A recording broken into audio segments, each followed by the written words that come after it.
My dear friends, a warm welcome and very good morning once again. As we all are ready to receive Shri Amitabh Kant ji, India's G20 Sherpa and former CEO of National Institution for Transforming India, that is Niti Aayog of Government of India. My friends, in few moments from now, we will receive all the dignitaries in this hall. I request all the students to please remain seated as we begin with this ceremony in few minutes from now. Thank you very much.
the students to please be seated now. I request all the professors to kindly accept the chairs.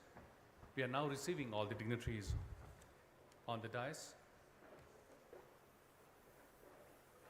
You can see Shri Amitabh Kant ji is making his way with Executive President Shri Rahul V. Karat sir to this august gathering. I would request everyone to rise in their seats as we welcome. I will let you know once he reaches the pendal. I request everyone to rise in their seats, please. Please rise in your seat and welcome with a round of applause, my friends. A big round of applause, my friends, as we welcome Shri Amitabh Kant ji. A big round of applause for India's G20 Sherpa and the former CEO of National Institution for Transforming India, Niti Aayog, Government of India. A big round of applause for him.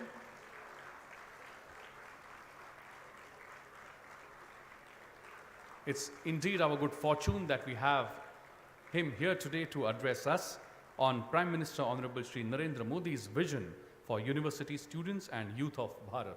I request all the dignitaries to join hands for ringing the bell of peace. I request everyone to kindly accept the chairs. To mark this special occasion and to symbolize the call for peace, we will now have the symbolic ringing of bell of peace. The sound of this bell serves as the reminder for universal desire for harmony and tranquility. Today, we ring this bell to amplify our collective desire for peace and to honor the vision of our distinguished speaker, Shri Amitabh Kant ji, who shared Honorable Prime Minister Shri Narendra Modi's vision for the youth of Bharat.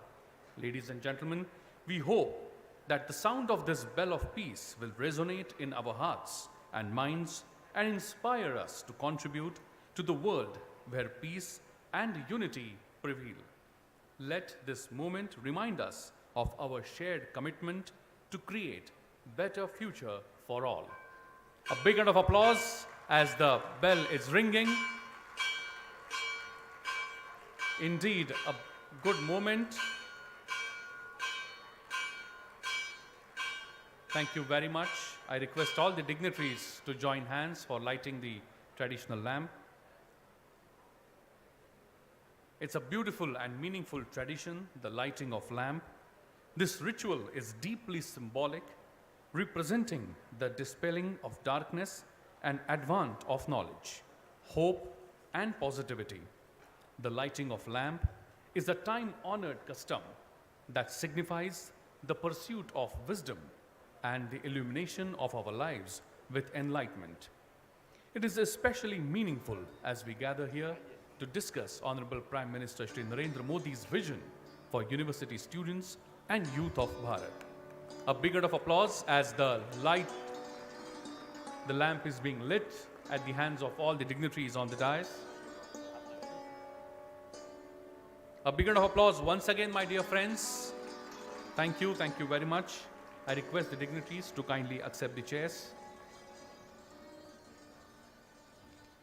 It is with immense pleasure and deep sense of honor that I stand before you today on this special occasion where we have gathered here to engage in a dialogue that is not only insightful but also carries a profound significance for the future of our nation.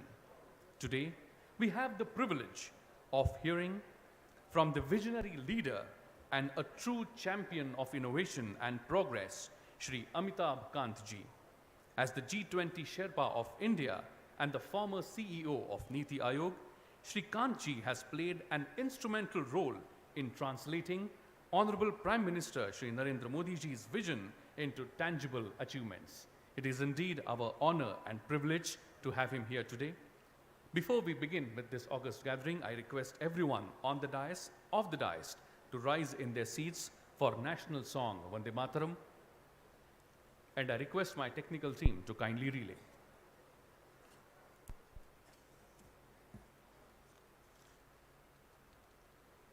Vande Mataram, Vande Mataram.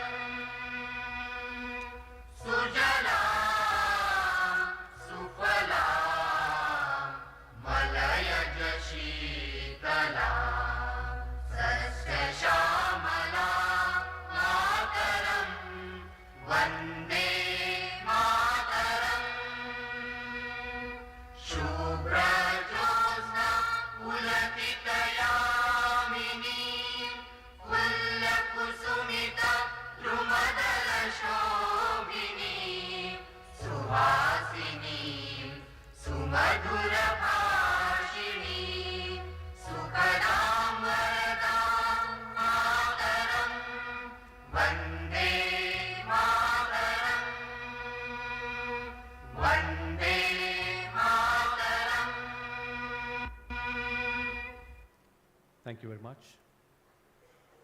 My friends, in this journey towards progress, our great nation relies upon the four crucial pillars: research, innovation, design, and entrepreneurship. These pillars not only shape our present, but pave the way for a promising future. My friends, under the visionary leadership of Sri Rahul V. Karatji, our university has taken significant stride in these domains. As we stand here today, on the cliff of change, having recently completed the transformative RIDE 2023 initiative. Before we dive into this discussion, I would like to request my technical team if they can please show us the visuals of RIDE 2023.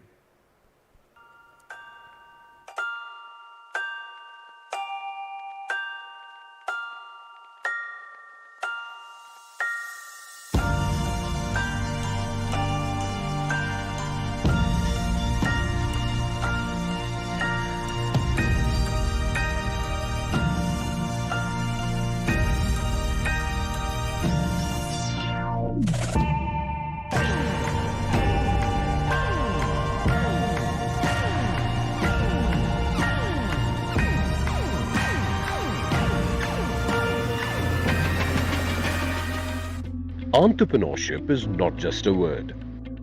It's a destination. Perhaps it's a lifelong process.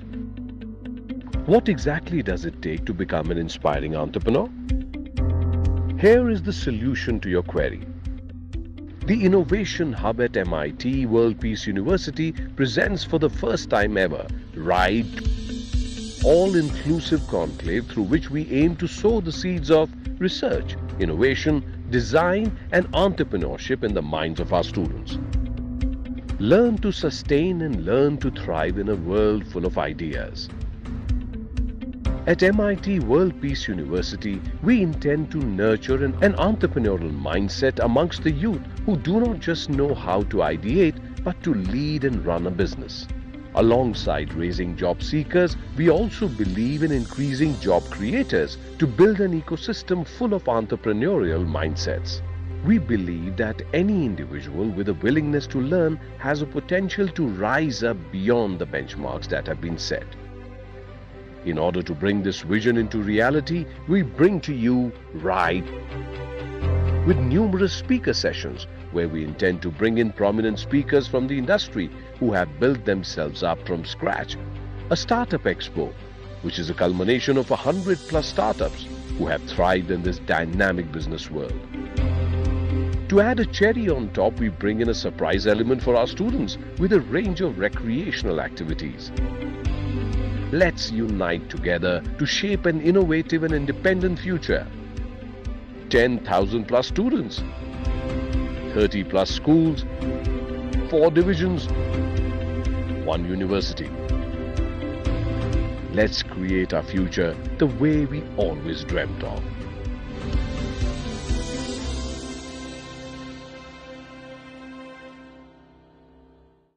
My friends, we all have experienced RIDE 2023 just a few days back.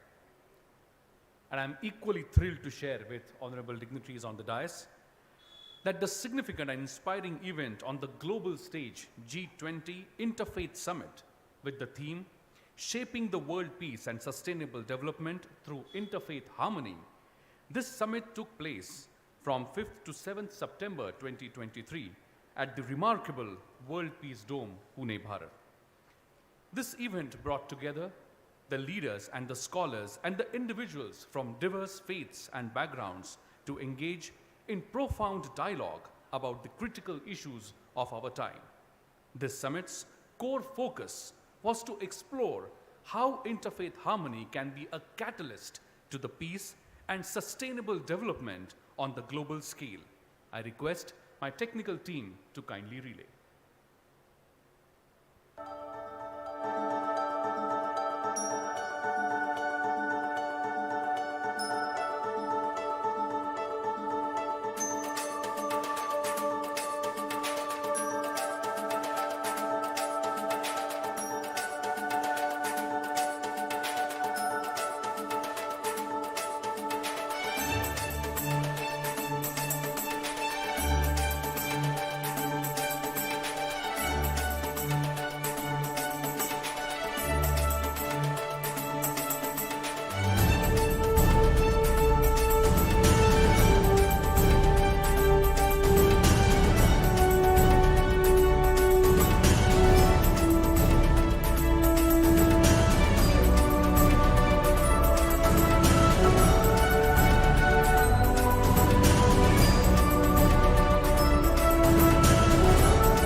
A big round of applause. It was really a great moment that we all experienced. And now I would like to request the Honorable Vice Chancellor of MIT World Peace University, Professor Dr. R.M. Chitnis sir, to kindly address the gathering. Good morning and namaskar to all of you. I remember today my college days, when we went to college, heard some lectures, and we got degrees. But what a day today. All the BBA, MBA, and engineering students are here. And right in front of you, Honorable Amitabh Kantji, former head of Niti Aayog, and head of G20 as a Sherpa, is sitting here.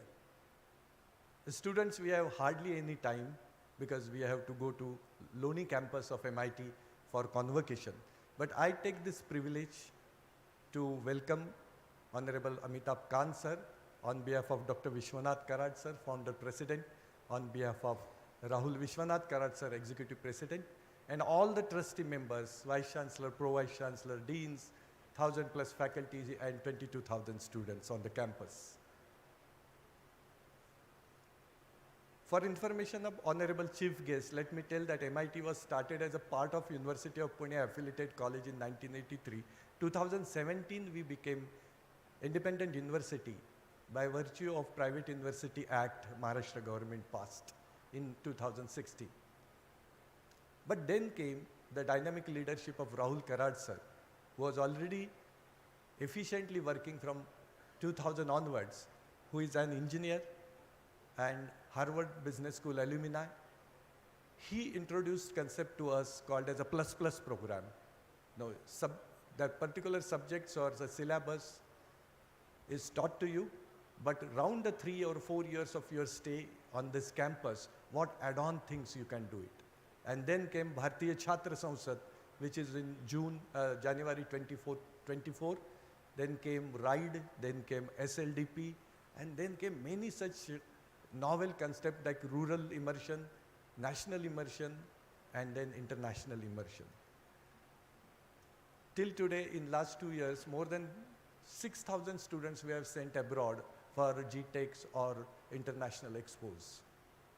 I was wondering if there is any such university around in India of that scale looking into students' progression.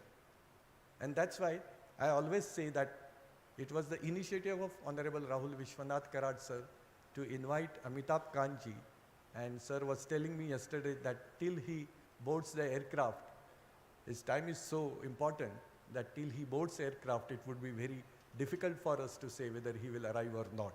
And sir, with both hands folded, we thank you.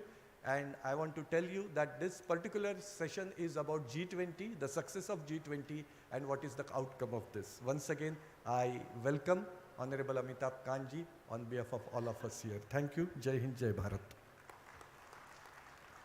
Thank you very much, sir. And indeed, as you rightly said, it is our distinct honor and privilege to welcome a visionary leader, an austere educationist, and a pioneer in the field of political leadership and social initiatives. The Executive President of MIT World Peace University, the Chief Initiator of MIT School of Government, the very first school of Bharat for political leadership, and the founder of several remarkable initiatives including NLC, BCS, NTC, NWP, and Sarpanch Sansad. His dedication to the field of education and governance reforms has been nothing short of remarkable. His leadership and innovation initiatives have not only transformed the landscape of education and governance in our country, but have also provided a platform to countless individuals to shape their future. Under his able leadership, MIT World Peace University has been at the forefront of promoting peace, harmony through education. Let us put our hands together and welcome with a big round of applause, Shri Rahul V. Karad sir. Thank you, Professor Bapat. Janani Janmabhumisha Swargadapi Gariyasi. What a beautiful morning, my dear friends. Today we have 5th very important convocation ceremony going to take place there at our World Peace Dome. And Shri Amitabh Kantji, many of you may not be aware, but I'm sure many of you may be aware also that the G20, this very propaganda, almost last year or so we have experienced. And this very institution also, few days before we hosted the Interfaith Summit, what little film just now we saw. And we as an institution, the interfaith, the interreligious dialogue, so these are very, very important, dear subjects to our heart and in our academic system. Our beloved founder, he is a champion of world peace, as you are aware, a simple, a professor with this inspiration from Swami Vivekananda, that unification of science and spirituality, how it can bring peace and harmony in the society. And that very spirit, we see through this MIT World Peace University. And today I felt that G20, this very important convention, what was hosted by our country and Honorable Prime Minister, relentlessly worked on this mission. But I must tell you that the administrative authority, the in charge there, Shri Amitabh Kanji, was on the forefront. What we saw at the district level, taluka level, everywhere, the G20, the communication, so beautifully it was communicated across the country that why this particular convention is important for the country, and so many dialogues, so many interactions at the university level, corporate level, in all the sector, the scientific sector, spiritual sector, everybody, the whole country was mobilized during this 1 year period. And, and we were also quite on the forefront as this little film what you saw. And keeping this very spirit, my dear friends, yesterday when I got to know that Shri Amitabh ji is coming for this very, our important convocation ceremony, I felt that let us take the opportunity, and this, campus also he must visit, and students can take the benefit of his wisdom, his knowledge. I don't know how many of you are from Kerala, but the God's own country, the incredible India, all such important, the campaigns at the government level, the Make in India campaign by our Honorable Prime Minister, and the startup, all these ideas last 8-9 years we have been observing, my dear friends. So the man behind various such ideas and the implementation of these ideas, I think Shri Amitabh ji has taken a great pain, and the complete machinery of our government has worked so hard on this. So I felt that since he is coming here, he can explain. We have various groups like SARC, and G7 used to be one group, the ASEAN is another group, the European Union, you are aware. But with the changing time, the G20, the developing economies like us and many other economies and the other developed economies, they all feel that this group is very, very important, the G20 group. And you as a student of MIT World Peace University, we have a peace syllabus, the interreligious interdialogue and interfaith dialogue. So all these ideas we have very much incorporated in your syllabus, as you all are aware. Keeping the same spirit, my dear friends, I felt that what is exactly the outcome of G20 and what has happened through this very exercise, and all such forums, why they are important in the global politics and at the global scenario. And we all must get acquainted through this, and that is the purpose of today's this dialogue. So I want to compliment Shri Amitabh ji for his great efforts. We wish to honor him a small honor of appreciation, because he is one of those celebrated officers in the country who is behind the curtain doing such a hard work for all of us. So I think as a university, as a knowledge center, as an academic institution, it is our duty to honor him and respect him. So thank you, Shri Amitabh ji, for coming here for today. And after that, he will speak his mind. What was the vision behind the G20 and what has happened through this exercise and what way it can go further. There is some communication on the TV also. I was observing many people criticize also when such big convention happens or many such activities happen. Society always there are different kinds of forces. But the Brazil, some of the countries' prime minister, I do not remember, but he said this is, the G20 is an investment for next 20, 30, 40, 50 years for the country. There were, before that, in Indonesia and some other countries also, the G20 was, conducted. But I think our country has given a great message to the world that we also can do such brainstorming at such a global level under such forum. So once again, I welcome Shri Amitabh ji, and please listen to him. He will be speaking with all of you, the very outcome of G20. Maybe one or two questions also we can take at the end. Thank you so much, Dr. Chitnis and everybody for organizing this very important dialogue. Jai Hind, Jai Bharat.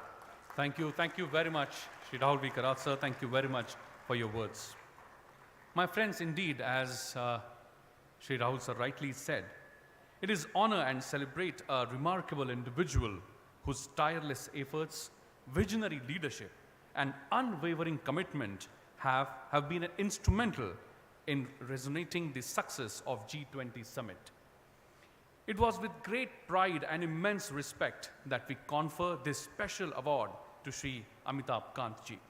This award is a testament to Shri Amitabh Kant ji's exceptional leadership and with the extraordinary achievement of successfully hosting G20 summit, which saw Bharat to rise to the global stage as the prominent stakeholders. I request Shri Honorable, I request my technical team to kindly relay a small film made on life and work of Shri Amitabh Kant ji. Shri Amitabh Kant is a governance reformer and public policy expert from India who has driven key reforms and initiatives. He is currently the G20 Sherpa of India during its presidency year. He has played a pivotal role in translating Prime Minister Modi's visionary plans into tangible achievements.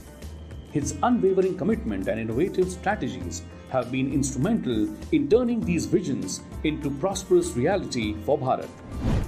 He is the former CEO of the National Institution for Transforming India, Niti Aayog, the Government of India's premier policy think tank, and prior to that, served as the Secretary of the Department of Industrial Policy and Promotion.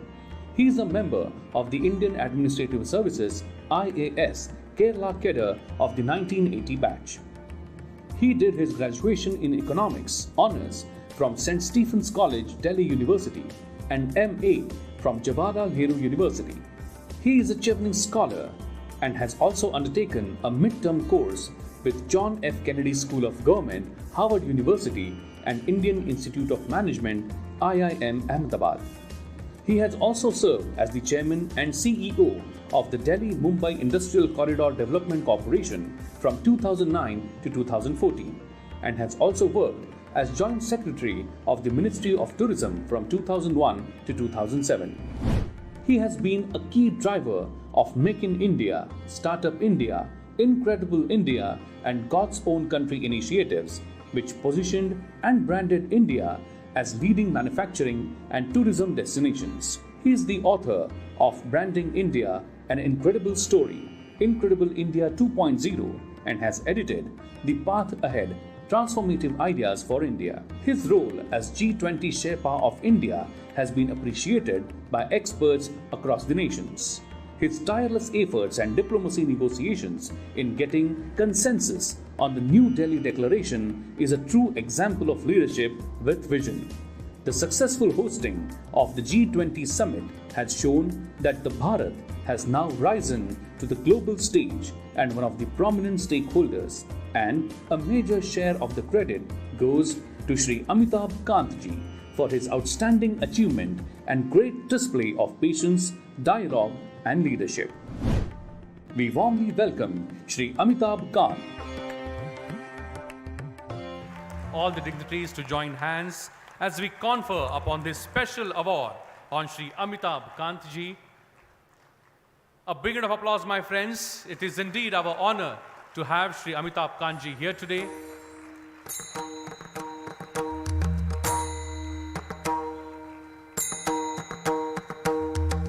The citation of honor of this special award.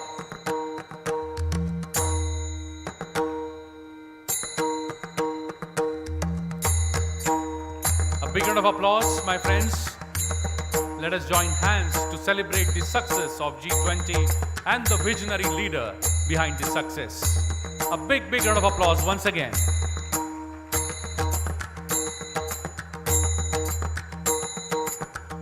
Thank you very much.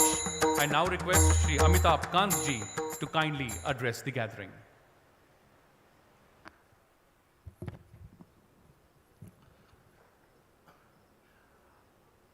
Professor Chitnis, the distinguished Vice Chancellor of the MIT World Peace University,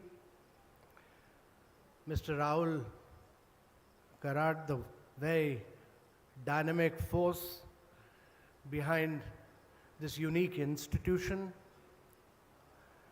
all the distinguished professors on the dais,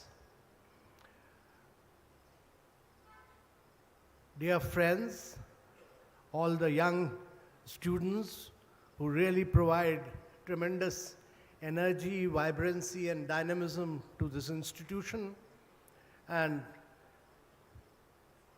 all the guests who have assembled here today. I'm truly delighted and honored to be at the MIT campus here. I was truly fascinated to see the unique infrastructure that has been built in this campus, which was once an agricultural area and has become a unique institution for learning. I take this opportunity of complimenting Mr. Vishwanath Karad for his vision of starting a unique educational institution in the heart of Pune, which has now become the heart of Pune, and for his focus on a range of cutting-edge areas of growth for India. His focus on engineering, innovation, including ocean, sea, design, product development, a range of areas, are areas which will enable India to grow at rapid pace over the next 3 to 4 decades. The Prime Minister has talked about Amrit Kal till we achieve our 100 years of independence in 2047. And it's important that we grow rapidly at high rates of 9 to 10% per annum, year after year, for 3 decades or more. And it's institutions like MIT which will lay the foundations by providing education and skill to young Indians. Before I came here, I was not aware that it has over 22,000 students here in its campuses. And that really demonstrates that this university is laying the foundations of building a progressive, dynamic, and a vibrant India. Ladies and gentlemen, the world is passing through several challenges. We passed through the COVID, and we overcame the COVID because of vaccines developed in India. We were able to provide 2.2 billion people vaccination, which was paperless and cashless. However, COVID had a huge impact in the world. It impacted learning outcomes, it impacted health outcomes. 200 million people went below the poverty line, and 100 million people lost their jobs. If you look around the world, you will find that almost 1/3 of the world is suffering from inflation. There's slowdown of growth. 75 countries are facing a global debt crisis. There's a challenge of climate action and climate finance. And on top of all this, we have a huge crisis of food, fuel, and fertilizer on account of the war going on for over a year and a half in Europe, the Russia-Ukraine war. And now we have a crisis in the Middle East with the Israel-Palestine crisis. All this is going to impact the world. These are very complex, very challenging times. And all of us must be abreast of all these challenges that the world is facing. We've never had such challenging times before, after World War II. In addition to these challenges, the Sustainable Development Goals were to be met by 2030. These are goals which were accepted by all countries before the United Nations, and instead of progressing, the world has regressed. Only 12% of the 169 SDGs are on track. The world is behind on many of the issues of health, education, nutrition, food, etc. At this complex and challenging time, India took over the presidency of G20. The Prime Minister at that time said that our presidency must be inclusive, it must be decisive, it must be ambitious, and it must be action-oriented. He also said, and it's very important to understand this, that in multilateral discussions like the G20, everything is done by consensus. If you do not have a consensus, that means that in the multilateral forum, a decision has not been arrived at. Only a consensus enables you to make that issue move forward. What India has achieved at the end of G20 is that it came out with a document of 83 paras, but 87 outcomes, and about 116 documents, 87 outcomes and 116 documents which accompanied it and which were annexed to the G20 declaration of all the leaders, which was completely unanimous and by consensus. There was no reservation, there was no footnote, there was no dissent. Everybody accepted these 87 outcomes and 116 documents by consensus. And this was remarkable because for the first time in G20, everything was accepted by consensus. This demonstrated India's great ability to work with the G7, the most powerful countries in the world, to work with emerging markets, all the emerging markets, to work with Russia, China, all together, and arrive at a consensus. And to my mind, this demonstrated the unique stature and standing of our Prime Minister, and this demonstrated India's great ability to arrive at agreement with all countries together on all the critical challenges facing the world. And therefore, I rate G20 as a historical, the New Delhi Leaders' Declaration as a historical document, but one of our greatest diplomatic victories ever.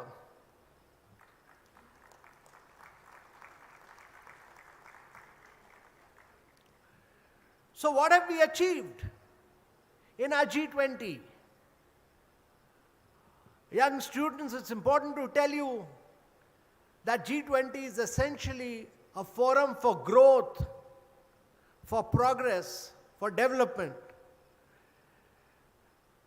It emerged from the finance minister and central bank governors meetings when President Bush in 2008 decided that many of these challenges could not be fixed unless leaders step in themselves.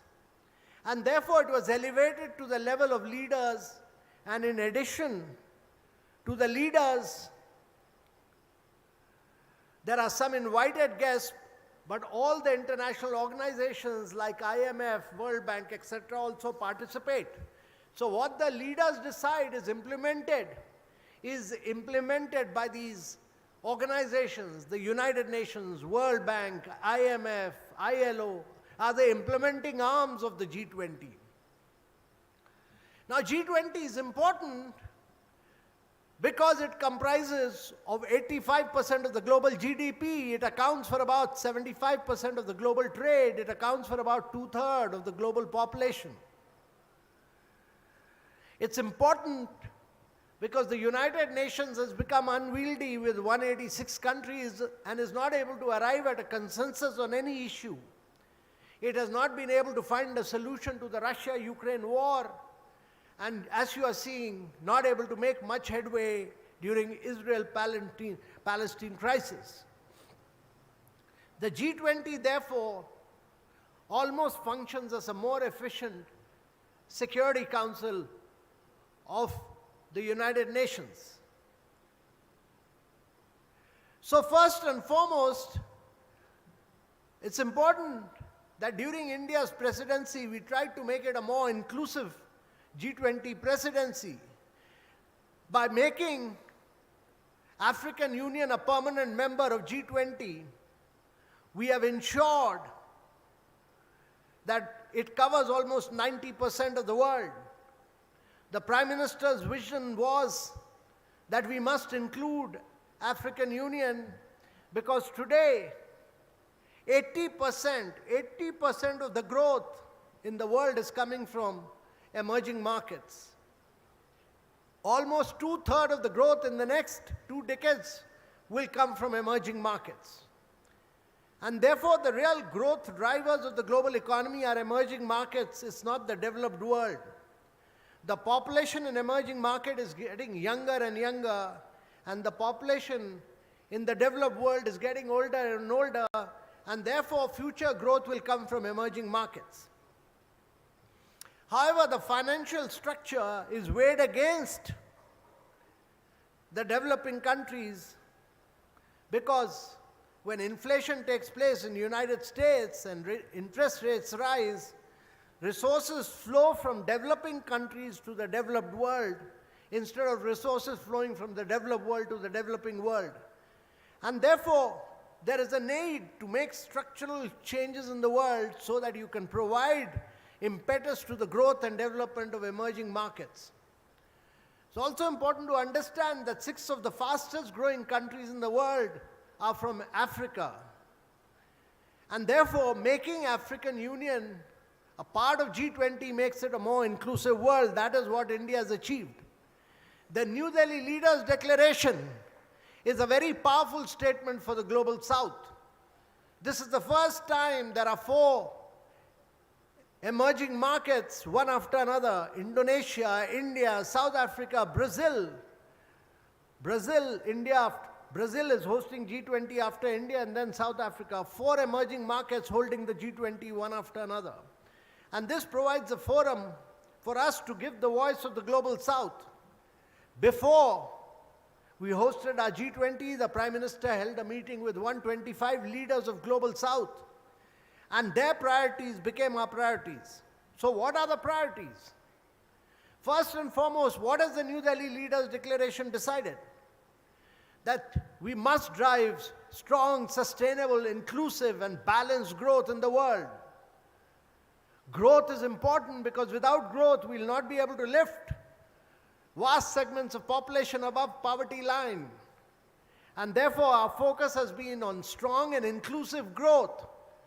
We are focused on growth in a very big way, but it must be sustainable, it must be balanced, it must be equitable growth.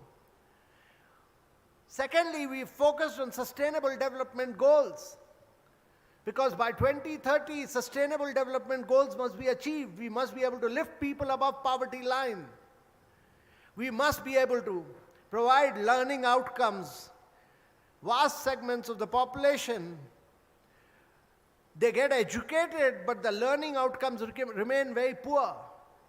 And as the COVID has demonstrated, that health outcomes are important. And when pandemic hits, the world is not prepared with vaccination. And therefore, you need vaccine facilities in different parts of the world. And you have to focus on nutrition.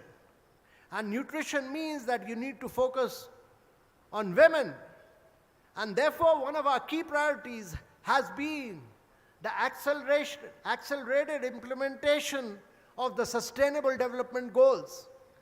And India came out with an action plan of 7 years for the SDG, which has brought Sustainable Development Goals center stage. This will now be carried forward by the United Nations at its SDG summit. The third key priority for us was climate action. Climate action and climate finance, which we put it under the Green Development Pact. Climate action is important because the earth may survive, but we as human beings will all go extinct if we are not able to live up to 1.5 degrees centigrade by 2050. The excessive heating of the earth will make us all go extinct.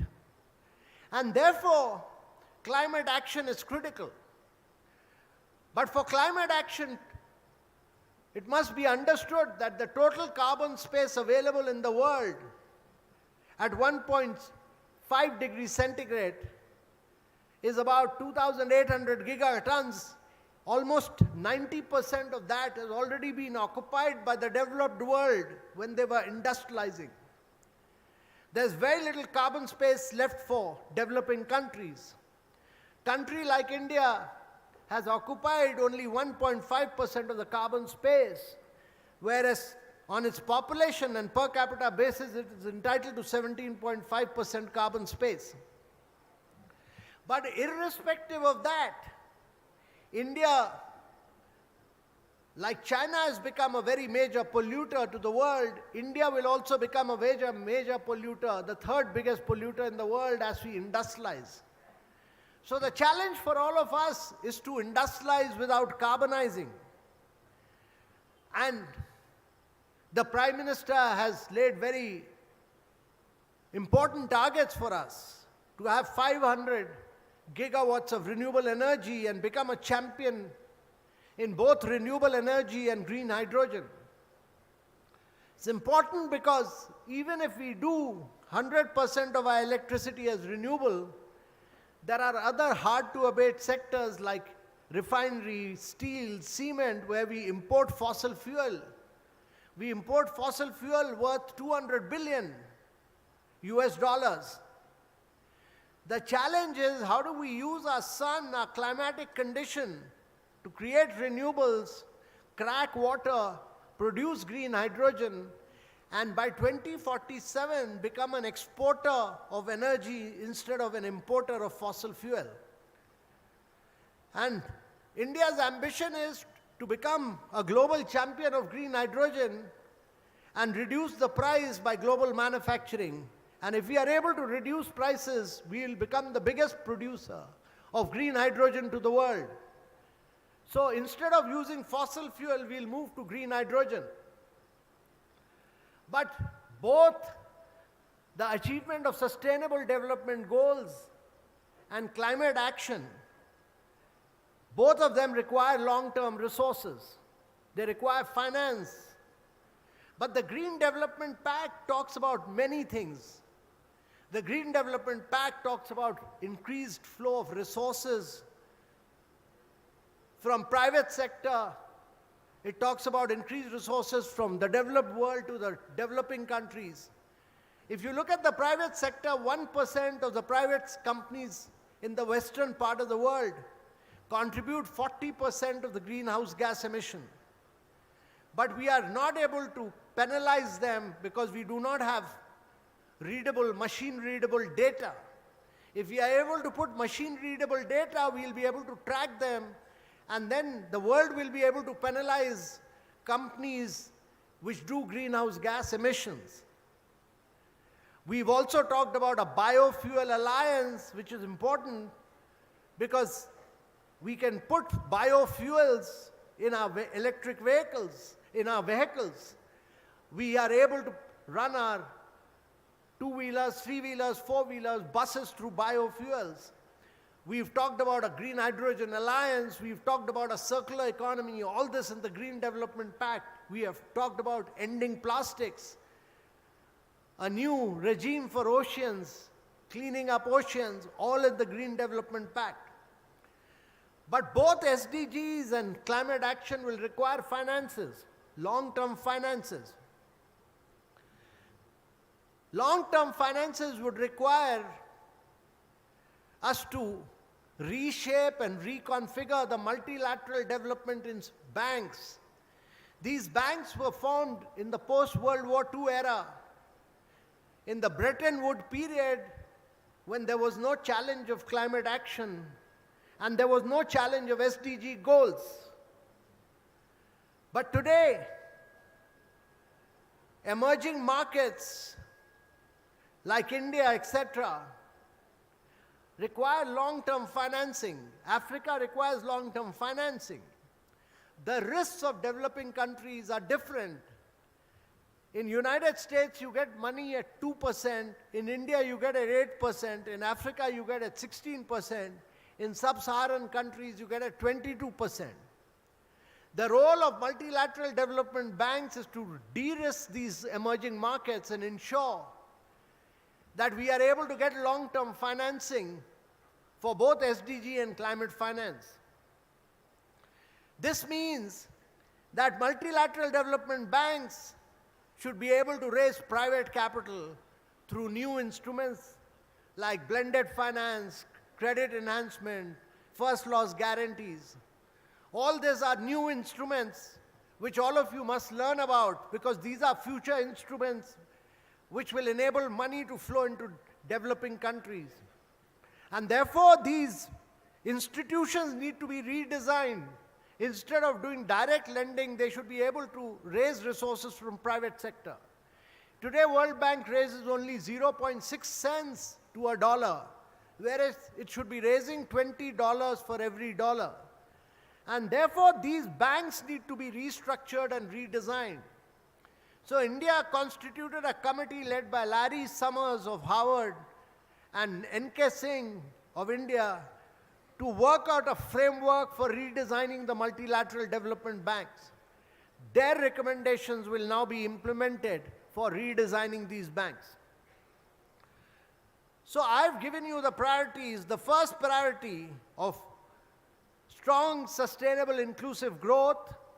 Second, of driving sustainable development goals for implementation by 2030. Third, climate action through and climate finance through the Green Development Pact. Fourth is to ensure that you retransform and redesign multilateral development banks for the 21st century. The fifth priority was technological transformation and digital public infrastructure. Technological transformation is important because, as we have seen in India, and many of you use your mobile to do digital fast payments. In India, all of us have a digital identity. All of us have our bank accounts which are linked to our mobile number and to our Aadhaar identity. We do fast payments through our mobile. I have not used my debit card, credit card. I have not been to an ATM machine. I have not used my checkbooks for last 4 years. I use only my mobile. My mobile is my bank. So India is technologically leapfrogged. We do 11x more payments than what USA and UK do. We do 4x more than what China does. 11x more than USA and UK, 4x more than China. But what did we do? We moved from fast payments to cashless and paperless credit. Many startups like MobiKwik, etc., they do provide credit which is paperless and cashless based on your fast payments, based on your credit history.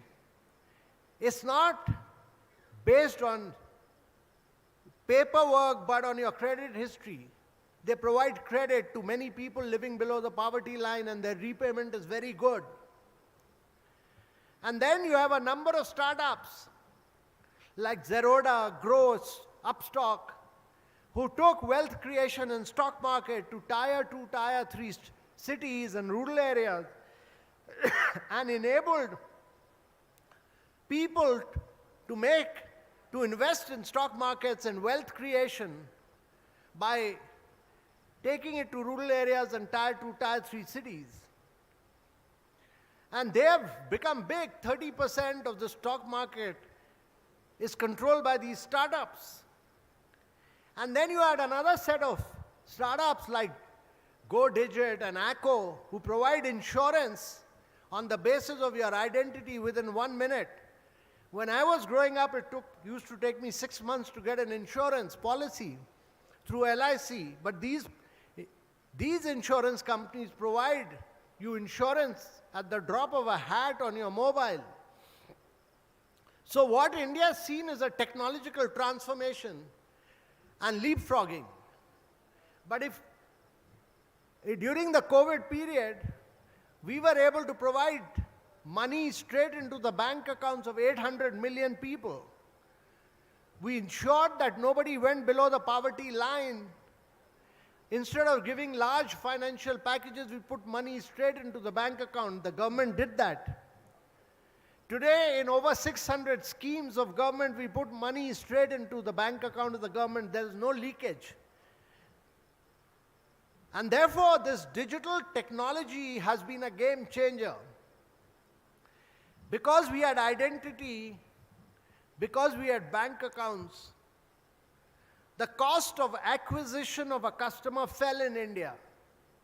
A company like Jio, when it started selling its mobile phones, was able to acquire 400 million customers in 150 days.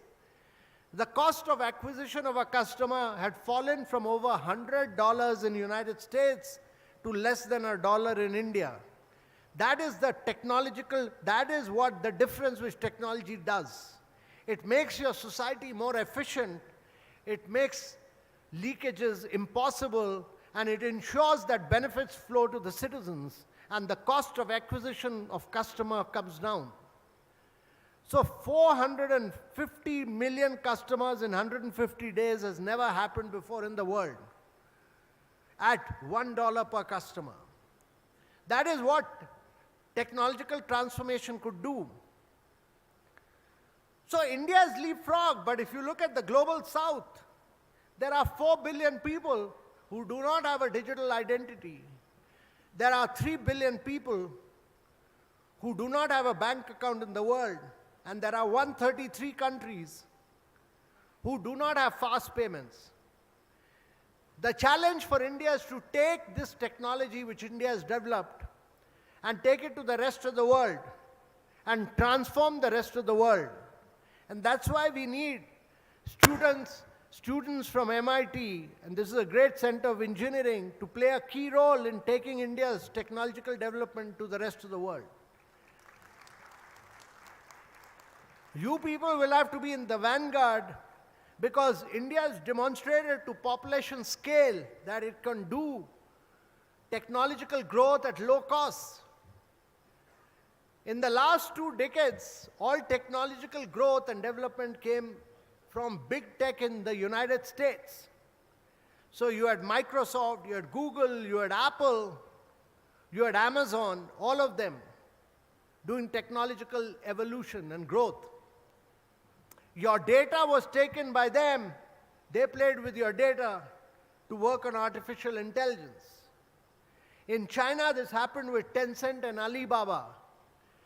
They became the consumer of your data. But in India, we did a different model. Our model was the public layer of digital identity, on top of which private sector competed. So PhonePe competed with Google Pay, Paytm competed with WhatsApp in the market space. Our model was open source. Our model was open APIs. Our model was interoperable. And to my mind, the days of big tech leading the world has come to an end. They are now being questioned by the senates of their respective countries. The future will all be open source and open API, where India has taken the lead. Technological developments happen normally from the developed part of the world. This is the first time that a huge technological evolution and development and growth has come from an emerging country like India. And this is the model of the future. And therefore, G20 ensured that the principles of DPI are accepted, that the definition of DPI is accepted, that the framework of DPI is accepted by all the developed countries. America, Europe, China all accepted the definition, the principles and the framework of digital public infrastructure. And now it is for us to take it to the rest of the world. And therefore, all of you young students who have done engineering from here should be the champions of India and take it to the rest of the world. My belief is that if India is to grow at high rates for the next 3 decades, we'll have to get into sunrise areas of growth. We'll have to get into artificial intelligence because Indians throw up a lot of foundational data. We'll have to use our data to find solutions to our challenges on education, health. We'll have to do quantum computing. We'll have to do advanced chemistry, cell battery. We'll have to do renewables. We'll have to do green hydrogen. All these are new areas. We've got into 5G and 6G, which will fuel growth. And the sunrise areas of growth will add value and dynamism to India's economy. Without these new emerging areas of growth, it will be very difficult to create growth and accelerate growth. And that is, I was truly delighted that you have an Atal Innovation Center here. You have this huge center for petroleum and oceanic research. And these are all cutting-edge areas. So I gave you these 5 priorities, but the 6th priority of India, which was unanimously accepted, was the most important. And that was our belief, and the Prime Minister's belief, that we must have women-led development. We must have women-led development because 50% of India's population is now women. Without women, India can't grow. And therefore, you need to improve the quality of education, improve their learning outcomes, their health outcomes, improve their nutrition, because a weak mother leads to a weak child. And there's a huge vicious cycle of malnutrition. We have to bridge the gender-digital divide, and climate action should not impact women in future. And therefore, we brought women-led development, women empowerment, gender equality all center stage. And we said that women must drive the world. Our belief is that the world cannot grow without 50% of the population. And therefore, women must have a key priority. And that became our 6th priority. So ladies and gentlemen, these are the 6 key areas. And the 7th, of course, was inclusive growth. And the last was our ability to bring consensus on geopolitics across Russia-China issue.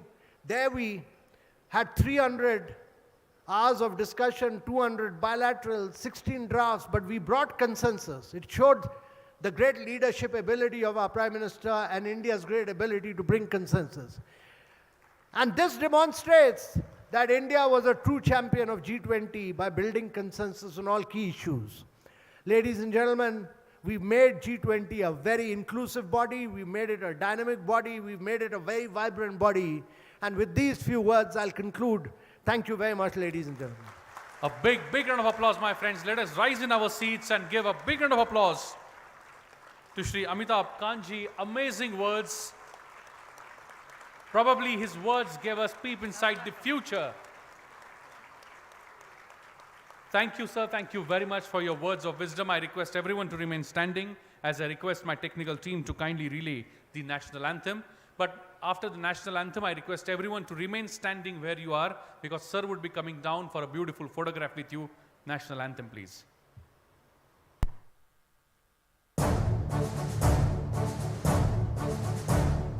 जनगण मन अधिनायक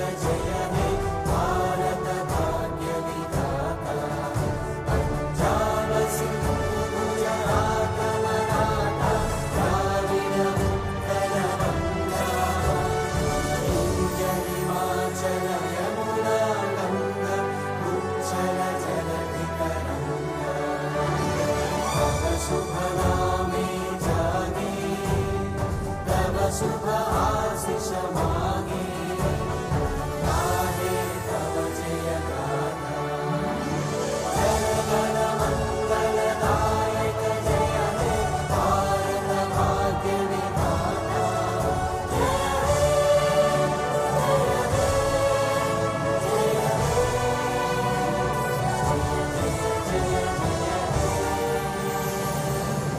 भारत माता की, भारत माता की, भारत माता की. Thank you very much. I request all the dignitaries to kindly come forward and stand in front for the beautiful photograph. I request all the students to remain standing. I request photographers to come up on stage, please.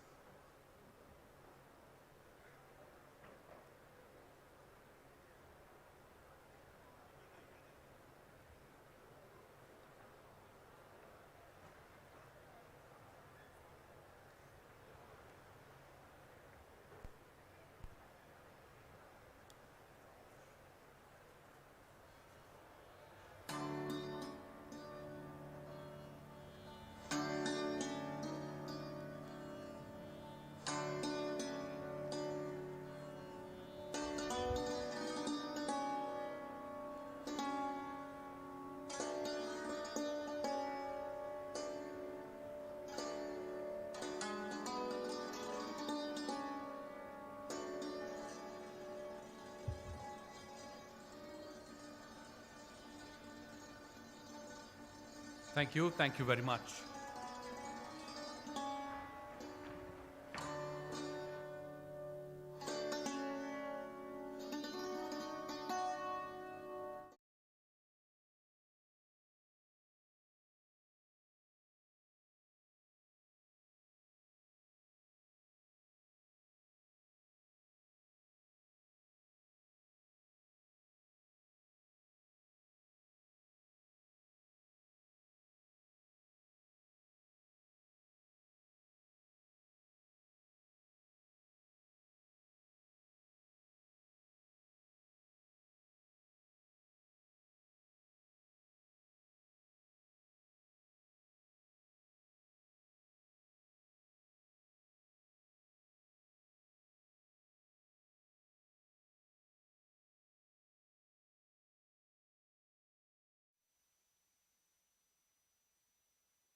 Convocationist, a committed nationalist, and a true believer in the power of youth, has initiated a very important platform called as National Legislators Conference, NLC Bharat. It is an avenue for the members of legislative assemblies and members of legislative council across the nation to gather at one place and exchange the ideas in the historic conference. The first edition of the NLC Bharat took place in Mumbai from 15th to 17th of the June 2023. I request my technical team to relay a film on NLC Bharat.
Anything you desire for the welfare of a person, this constitution paves a way for you to achieve your goal.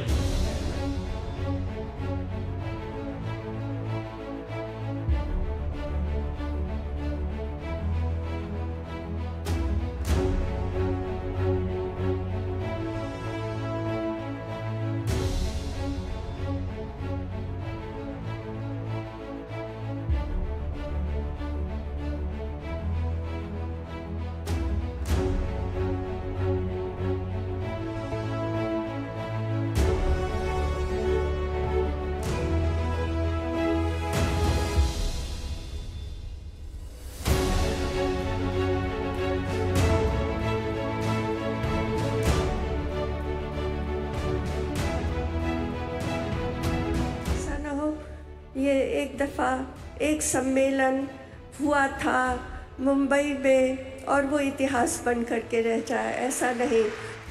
जो आप सभी विधायकों की अपेक्षा थी, एक views share करना, diverse views को सुनना और उन्हें जाकर अपने अपने स्टेट्स में इम्प्लीमेंट करना, मैं समझता हूँ ये राहुल कराट जी के इनिशिएटिव से निश्चित रूप से पूरी हुई है। Every work, when we are working for the people, we must take help of the society. समाज की प्रगति हो जाए तो हमारे खुद के भी प्रगति हो जाएगी। इसको ध्यान में रखकर अगर हम काम करें तो मैं समझता हूँ विधानसभाओं में होने वाला काम भी बहुत अच्छा होगा। मुझे अच्छा लगा जब राहुल जी ने अलग अलग विधायकों ने जो अपने अपने विधानसभा क्षेत्र के अंदर जो नई प्रैक्टिस अपनाई, उनका परिदृश्य, उनकी प्रदर्शनी मैंने देखी।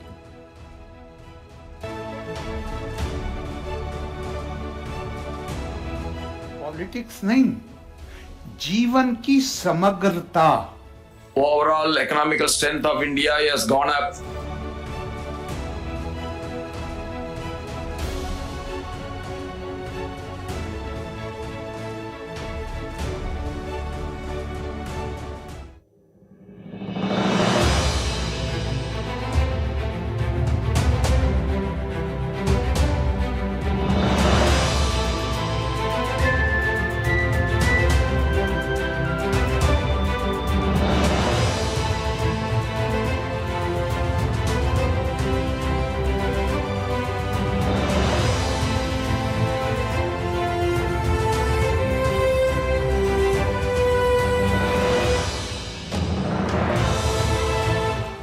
Undoubtedly, India is now being recognized and respected worldwide.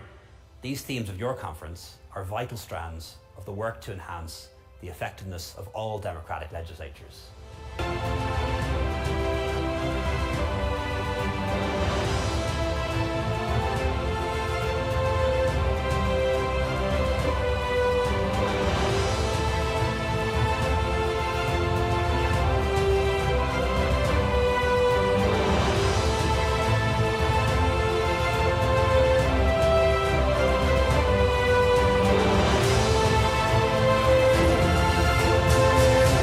मंच पर की गई चर्चाओं और नए विचारों से जनता की भलाई निश्चित रूप से सुनिश्चित होगी और हमारे राष्ट्र के डेमोक्रेटिक ढांचे को और मजबूत ऐसा कार्यक्रम करेगा। For the second national legislative conference आप गोवा में आने के लिए तैयार हैं? मैं तैयार है क्या? यह विशिष्ट आयोजन है। प्रिजाइडिंग ऑफिसर्स कॉन्फ्रेंस तो हर साल होती है, पर विधायक आपस में मिलें, संवाद करें, शायद यह देश में पहला प्रयास है। एक विधायक को कम से कम 3 महीने का प्रशिक्षण प्राप्त करना चाहिए। MIT स्कूल ऑफ गवर्नमेंट और विभिन्न राज्य विधानमंडल इस दिशा में पहल कर सकते हैं। What does social democracy mean? It means a way of life which recognizes liberty, equality, and fraternity. Whatever was said in India about thousands of years back is now being revealed by the entire world. I think that this is an excellent opportunity that Rahul Karad and his team have been able to organize this conference. ये विधायक सम्मेलन के आयोजन के विषय में जानकर अत्यंत प्रसन्नता हुई है।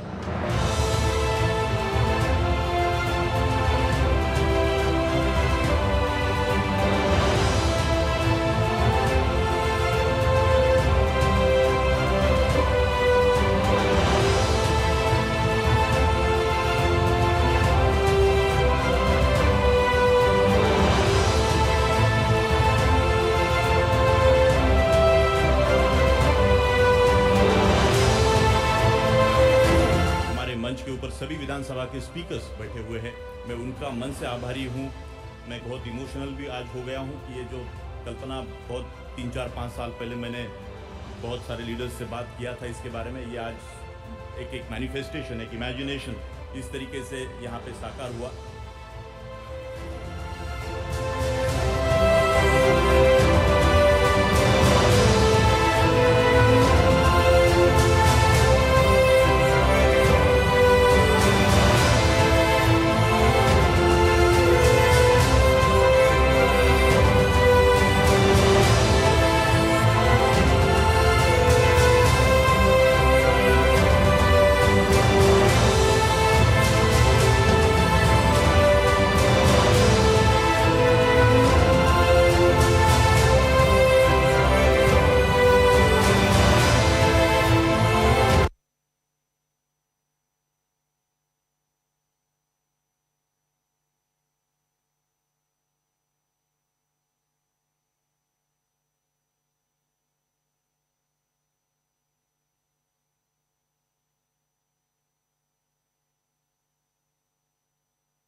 all the students sitting here are requested to gather near the staircase of the dome to click a memorable photograph.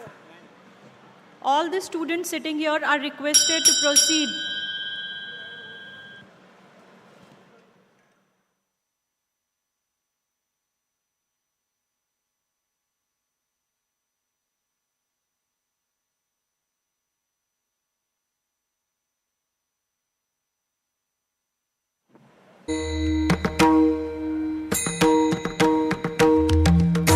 All the students are requested to proceed towards the staircase of the dome to capture the photograph. I can see a few students sitting there.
If there are any parents who are sitting over here, they are requested to move towards the food pandal. Their sitting arrangement have been done in the food pandal. So all the parents are kindly requested to move towards the food pandal.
So, Dr. Vishwanath D. Karar, our Executive President, all the senior leadership.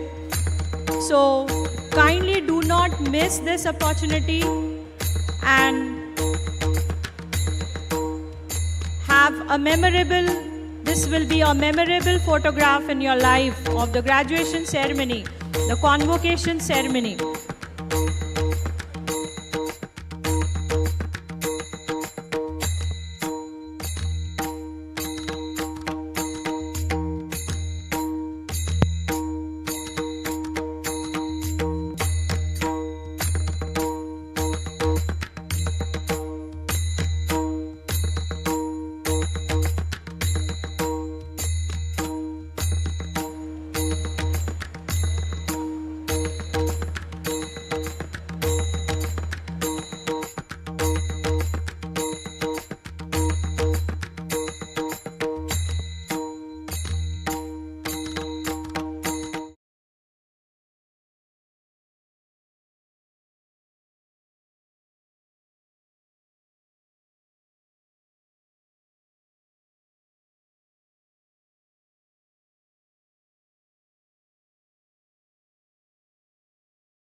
an important day in any student's life, the convocation ceremony.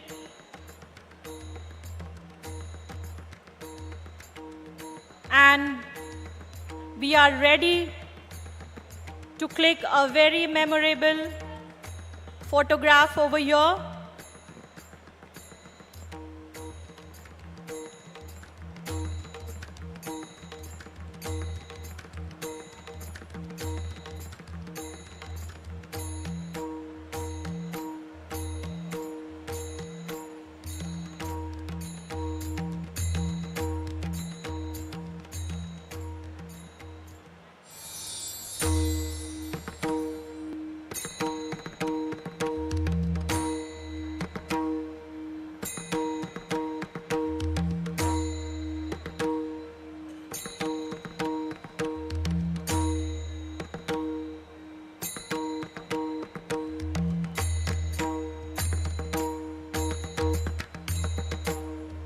A memorable photograph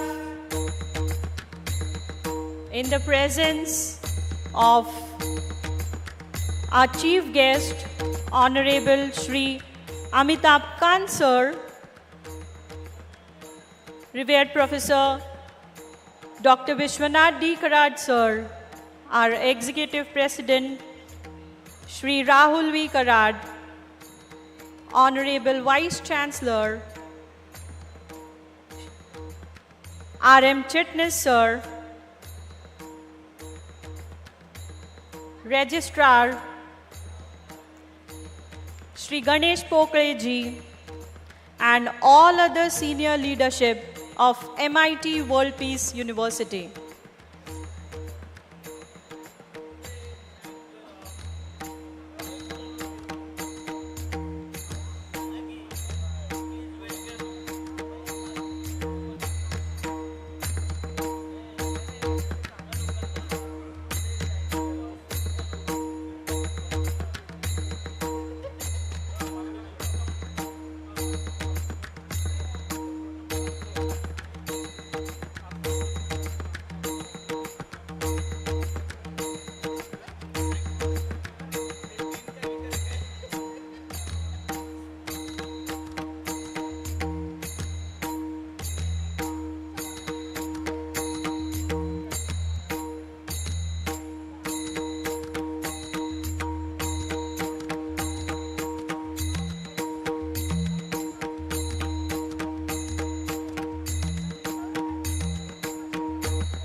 A very warm welcome to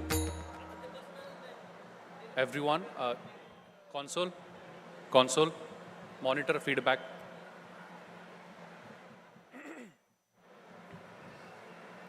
Welcome to the, increase the feedback please, monitor feedback. Mic testing, 1, 2, 3, 4. Testing, 1, 2, 3, 4. Testing, hello, check, mic. Mic check, this one. Mic check, hello, check, check, check. नहीं, monitor, stage. आणि ह्या माईकला थोडा base द्या.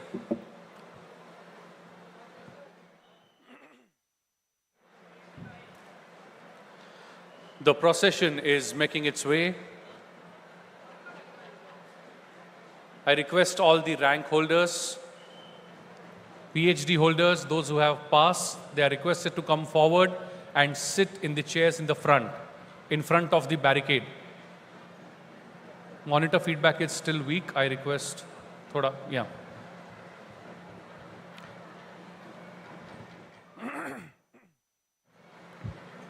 I request all the rank holders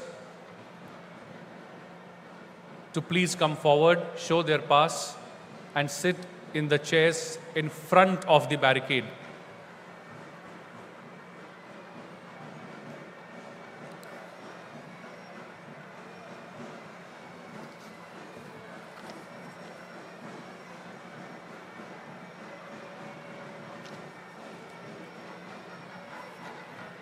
I request all the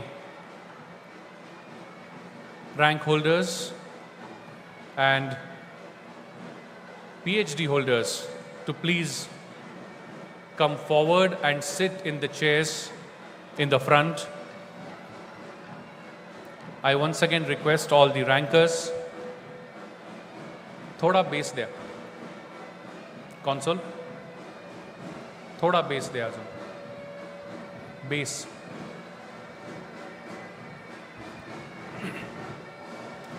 The procession is making its way to the dais. I request all the students, once they enter the hall, to quickly find their place and take the chairs.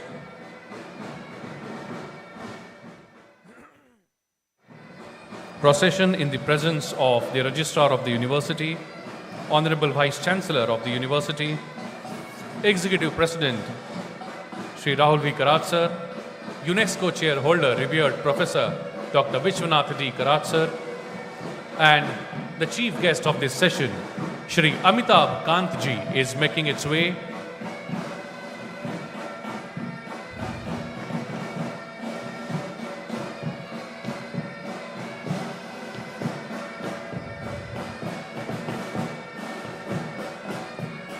All the students, rankers, PhD holders are requested to accept the chairs in the front of the barricade.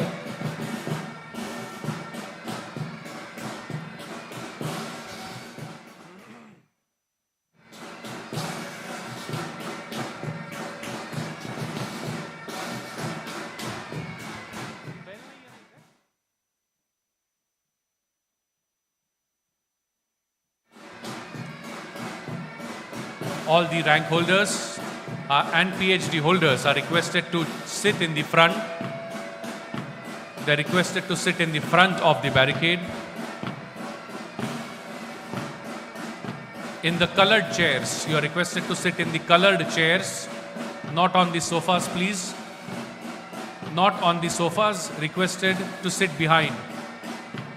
Please do not sit on the sofas, sit in the chairs behind. Rankers and PhD holders, please sit behind.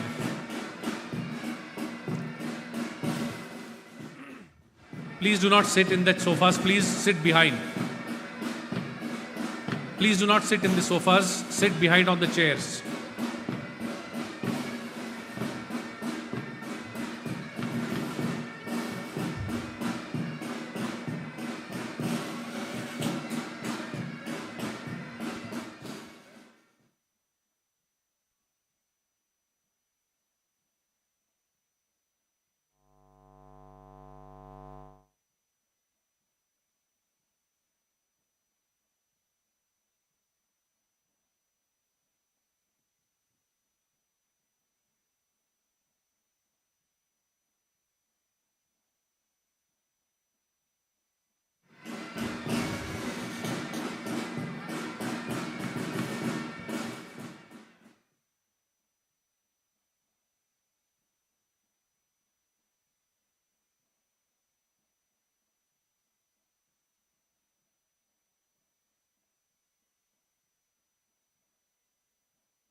Students, please quickly occupy the chairs in the front. Please move forward fast. All the rankers and PhD holders, please accept the chairs in front of the barricade. Please move fast. Girls, please move fast. Please move fast. Please do not block the way. Please move forward.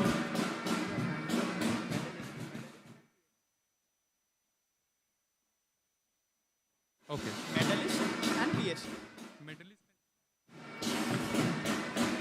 The medalists and PhD holders are requested to sit in the front. Please move forward fast. There is space on the right hand side. Few medalists are requested to go there. Medalists are requested to sit in the front. Please, there is space on the right hand side.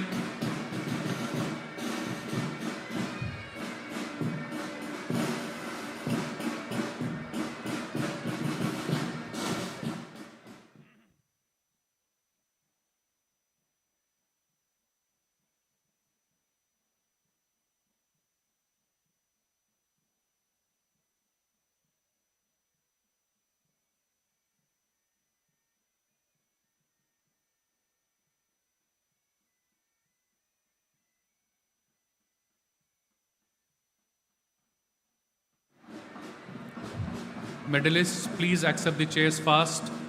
All the medalists are requested to accept the chairs fast. Student volunteers, please clear the way. Please, everyone. Student volunteers, please clear the gangway. I request all the student volunteers to please help clear the aisle. The academic procession is arriving. I request all the medalists to please accept the chairs fast.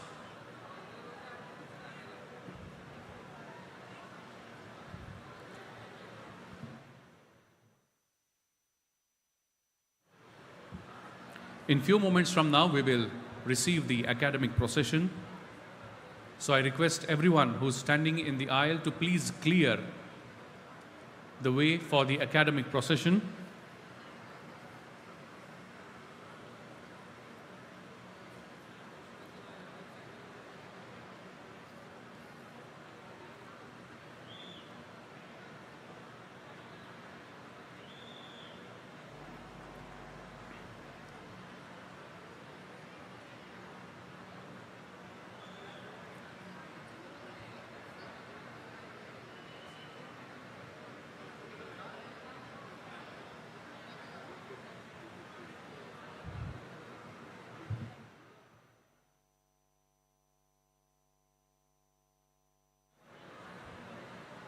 All the medalists, please accept the chairs fast.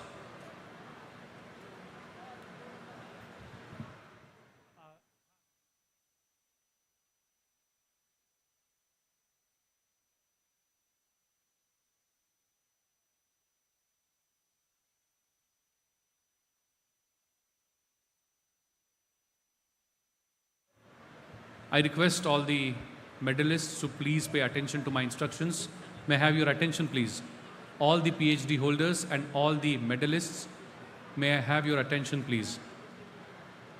All the medalists and all the PhD holders, please look at me.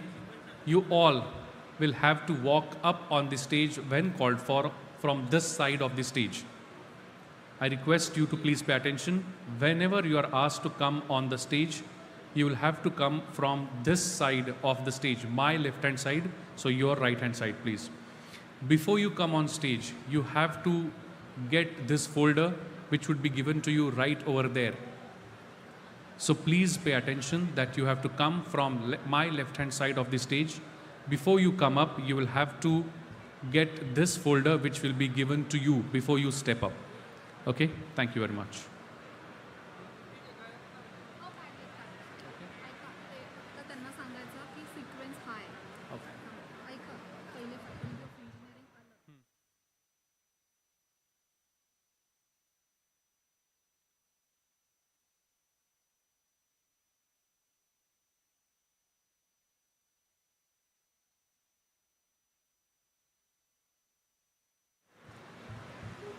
I will now share with you the sequence in which the medals would be given, so please pay attention. First and foremost, the PhDs would be awarded, and once the PhDs are awarded, after that, there would be a sequence in which gold, then silver, and then bronze medals would be given. I repeat, first PhD would be given. After the PhDs are given, in the sequence of gold, silver, and bronze, the medals would be given. Please pay attention to the sequence in which the medals would be given. Faculty of Engineering, Faculty of Management PG, Faculty of Management UG, Faculty of Liberal Arts, then Education, then Fine Arts, Media and Journalism, then Commerce, then Economics, then Science, Pharmacy, Sustainable Studies, then Design, then Governance, then Law, and then Peace Studies. So this is the sequence in which we are going to go ahead with this 5th convocation ceremony of MIT World Peace University. The academic procession is now arriving, so I request all the students to please remain seated. I still see many students standing behind, so I request them to kindly accept the chairs fast. I hope the instruction is clear to all the medalists and PhD holders. Please remember that you have to come up from this left-hand side of the stage. Thank you.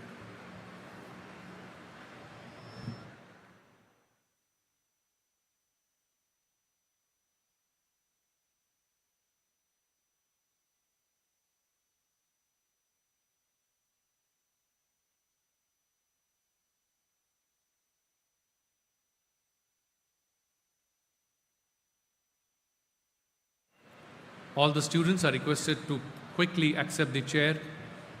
The academic procession has started. We can hear the tunes of the band. The academic procession would reach any moment now, led by the Controller of Examinations, Dr. Shakti. You can see on the screen. The academic procession would reach any moment. I request everyone to quickly accept the chair. Many students are standing behind on the left-hand side of the hall. Please. Shri Amitabh Kant ji, the chief guest of 5th convocation. Revered Professor Dr. Vishwanath Karad sir, Dr. Raghunath Mashelkar ji, Shri Rahul Karad ji. Everyone is making their way onto the stage. Once the procession arrives in the hall, I'm going to request all of you to rise in your seats as we welcome the procession. Once they arrive into the hall, I would request you to kindly rise in your seats.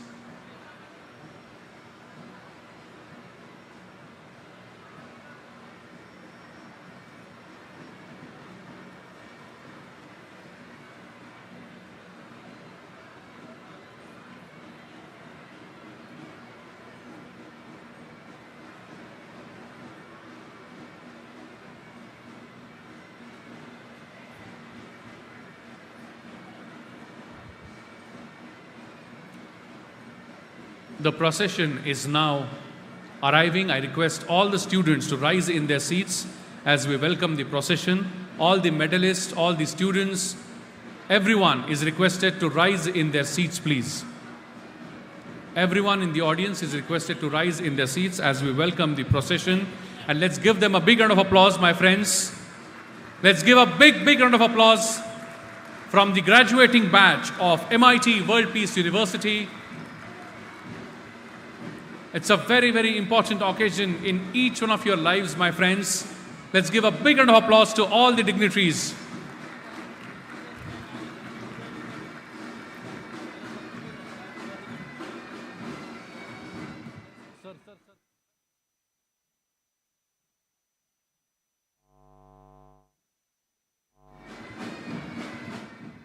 The procession is requested to come up from left-hand side.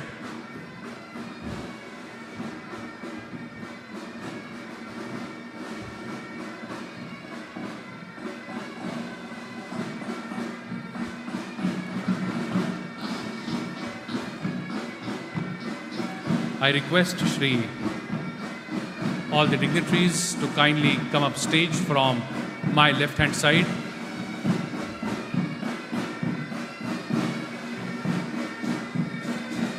Shri Amitabh Kant ji, UNESCO Chair Holder, revered Professor Dr. Vishwanath Karad ji, Shri Rahul Karad ji, Dr. R.A. Mashelkar sir, Professor Dr. R.M. Chitnis ji, Shri Ganesh B. Pokre ji, Dr. Shakti Ganesh ji, and the President Medalist and Executive President Medalist students are requested to come up stage.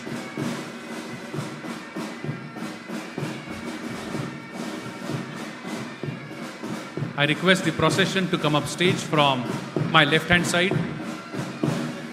From my left hand side.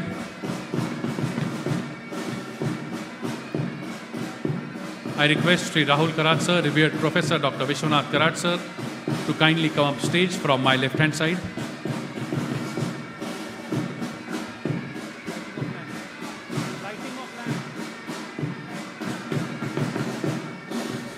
I request Mashelkar sir, revered Professor Dr. Vishwanath Karad sir, Shri Amitabh Kant ji to kindly come up stage and light the traditional lamp.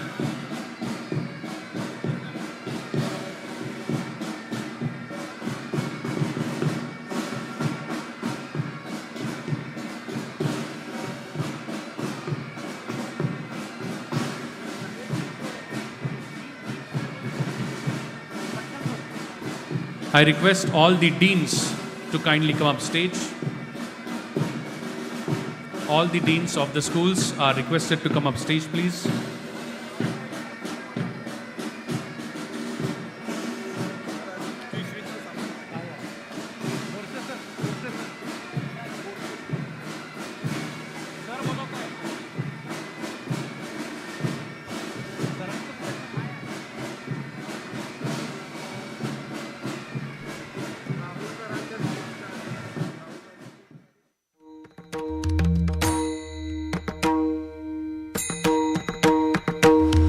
A big round of applause, my friends, as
श्यामलां मातरं वन्दे मातरम् शुभ्रज्योत्स्ना पुलकितयामिनीं फुल्लकुसुमित द्रुमदलशोभिनीं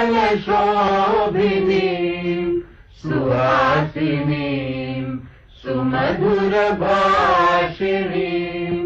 सुखदां वरदां मातरं Vande Mataram Vande Mataram I request everyone to fold their hands, close their eyes, to meditate for next few moments as we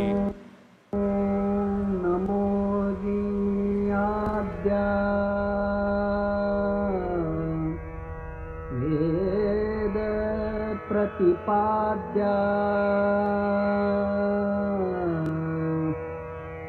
जय जय स्वसंवेद्या आत्मरूपा देवा तूति गणेषु सकलार्थमति प्रकाशु म्हणे निवृत्तिदासु अवधारि बोधि गुरुर्ब्रह्मा गुरुर्विष्णु गुरुर्देवो महेश्वरः गुरु साक्षात् परब्रह्मा तस्मै श्री गुरवे नमः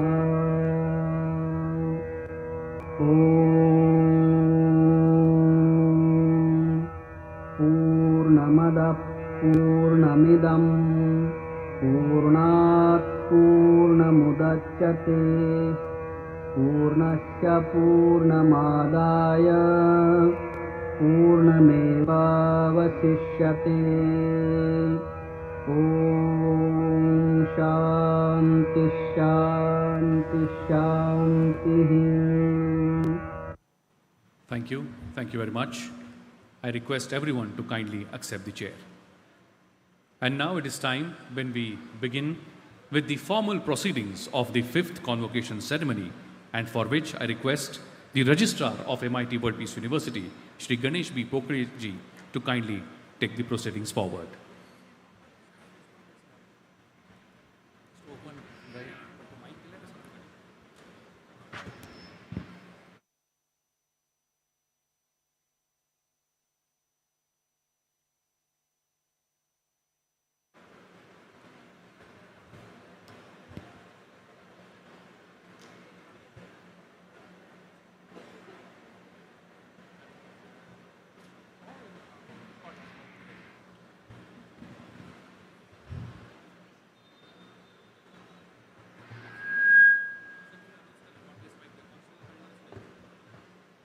Cordless mic, please, on the stage.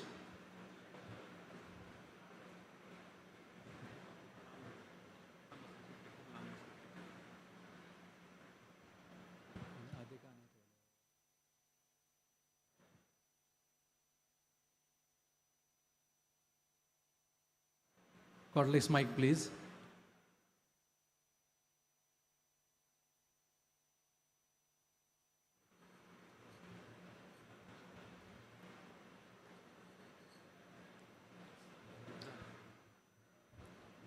Hello. Very good morning, all. Please give a round of applause for this wonderful gathering on the 5th convocation of our university, MIT World Peace University. On this occasion,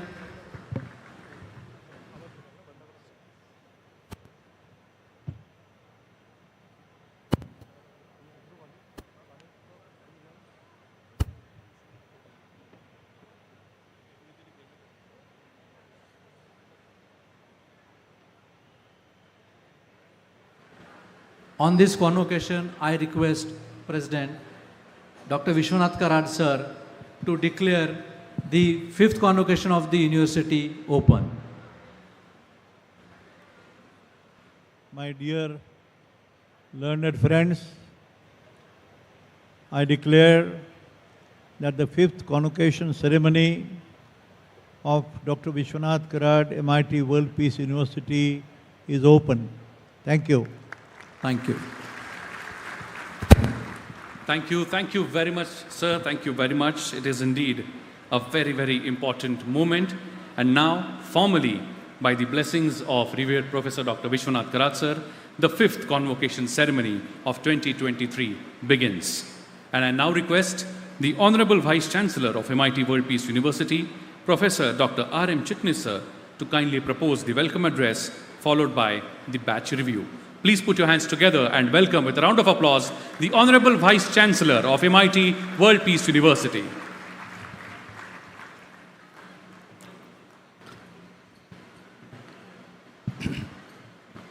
With permission of President, may I? Good morning and ladies and gentlemen. On behalf of Founder, President and UNESCO Chairholder, revered Professor Dr. Vishwanath Karad sir, on behalf of Honorable Executive Presidents of my MIT Group of Institutions, Shri Rahul Karad sir, all the trustee members, faculty, staff, and MIT World Peace University, it is my honor and privilege to welcome Honorable Chief Guest, Shri Amitabh Kantji, Guest of Honor, Padma Vibhushan, Dr. Raghunath Mashelkar ji. Also, all the dignitaries on the dais and off the dais, in this auspicious gathering to celebrate the success of graduating students, the 5th convocation ceremony of MIT World Peace University, Pune, India. Friends, as you know, convocation is the student ceremony which beautifully symbolizes a milestone in a teacher-student or guru-shishya relationship and the entry of the students into the world of professional opportunities or professional career. So at the outset, heartiest congratulations to the graduating students and their proud parents and our proud teachers. Let's give a big round of applause to all the students who are graduating today. A big round of applause, my dear students. As you are aware, students, Dr. Vishwanath Karad sir has taken up his mission to impart high-quality education, more than that, value-based and holistic education for our students to become physically fit, mentally alert, intellectually sharp, and spiritually elevated. And we declare that you are on that particular journey. And the mantle is successfully and proudly carried out by our dynamic executive president, Shri Rahul Karad sir, whose immensely nationalistic and patriotic thoughts are well known to all of us. Calling our Independence Day as a national day, insistent in naming our country as Bharat, recently organized National Legislators Conference where more than 2,000 legislators from across country gathered together on one platform for the first time in India to discuss, deliberate healthy democracy and good governance. 1,500 of you were volunteers in Mumbai for long 4 days. On this occasion of the convocation ceremony, which I will describe as a gratification of your conviction, as a teachers, mentors, and your life guides, we all wish you a huge success in your journey from here onwards in the new world. But remember, friends, stay connected with your alma mater, your teachers, and your MITWPU. You are the real owners of MIT World Peace University. We all work here. As we attain certain age, we will retire. But till your last day on the planet, MIT World Peace University be yours. So MIT World Peace University ko kabhi alvida na कहना. It gives me immense pleasure to share with you formal batch view report of Convocation 2023. This year, 5,024 students are graduating. Among them, 3,160 bachelor's degrees, 7 diplomas, 1,795 master's degrees, 47 postgraduate diplomas, 16 PhDs. There are total 142 medalists, President Medal winner 1, Executive President Medal winner 1, 92 gold medal winners, 34 silver medal winners, and 14 bronze medal winners. Out of 5,024 graduates, let me share that 1,501 were from Faculty of Engineering, 1,613 are from Faculty of Management, 179 from Arts, Media and Journalism, 189 from Liberal Arts, 222 from Faculty of Commerce, 100 plus from Faculty of Economics, 71 from Faculty of Law, 695 from Faculty of Science, 109 from Faculty of Education, 164 from Faculty of Pharmacy, 47 are from Faculty of Sustainability Studies, 84 are from Faculty of Design, 39 are from Faculty of Governance, and 11 are from Faculty of Peace Studies. Heartiest congratulations to all medalists and all new graduates and all PhD students. I have few lines for you in Hindi to conclude, and that's the subtle message from all of us here on this side of Pendol. कुछ करना है तो डट कर चल, कुछ करना है तो डट कर चल, थोड़ा दुनिया से हटकर चल. पुरानी परंपराओं पर तो सभी चलते हैं, कभी इतिहास को पलट कर चल. बिन काम मुकाम कैसा, बिन मेहनत दाम कैसा, जब तक नहीं हासिल हो मंजिल, जब तक ना हो हासिल मंजिल, तो राह में आराम कैसा. अर्जुन सा निशाना रख, मन में कोई बहाना ना रख. लक्ष्य सामने है, बस उसी पे अपना ठिकाना रख.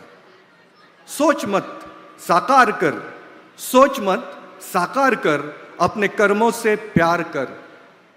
मिलेगी तेरी मेहनत का फल, किसी और का इंतजार न कर. क्योंकि जो करते हैं इंतजार, उनकी जिंदगी में आज भी झमेले हैं, और जो चले थे अकेले, उनके पीछे आज मेले है, उनके पीछे आज मेले है. सो दोस्तों, अपने कर्मों से प्यार कर, राह से हटकर चल. ये मैसेज के साथ मैं कंक्लूड करूंगा. फिर भी विनंती करूंगा कि MITWPU is your alma mater, उसको कभी अलविदा ना कहना. बीच राह में दिलबर कहीं बिछड़ जाए हम मगर, और सुनी सी लगे तुम्हें जीवन की ये डगर, हम सब लौट आएंगे, तुम यूं ही बुलाते रहना. कभी अलविदा ना कहना MIT को, कभी अलविदा ना कहना. Thank you. जय हिंद, जय भारत. धन्यवाद. Thank you, sir. Thank you very much for such beautiful words. Thank you very much. And I'm sure they will never say alvida to MIT World Peace University. Thank you. My friends, it is now time that as per the tradition of our country and our university, I would like to request revered Professor Dr. Vishwanath Karad, sir, to kindly felicitate and welcome our dignitary for the day. I request, sir, to kindly felicitate and welcome the IAS Officer of India's G20 Sherpa and former CEO of National Institution for Transforming India, Niti Aayog, Government of India, Shri Amitabh Kant ji. Please put your hands together and give a big, big round of applause, my friends, to Shri Amitabh Kant ji, who has taken time out from his extremely busy schedule and has ensured that he is here for the 5th Convocation ceremony. A big round of applause.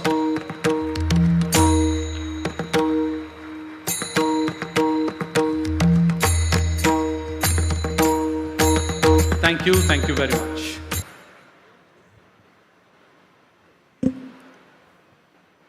I now like to request the Vice Chancellor, Dr. R.M. Chitnis, sir, to kindly allow the conferment of degrees.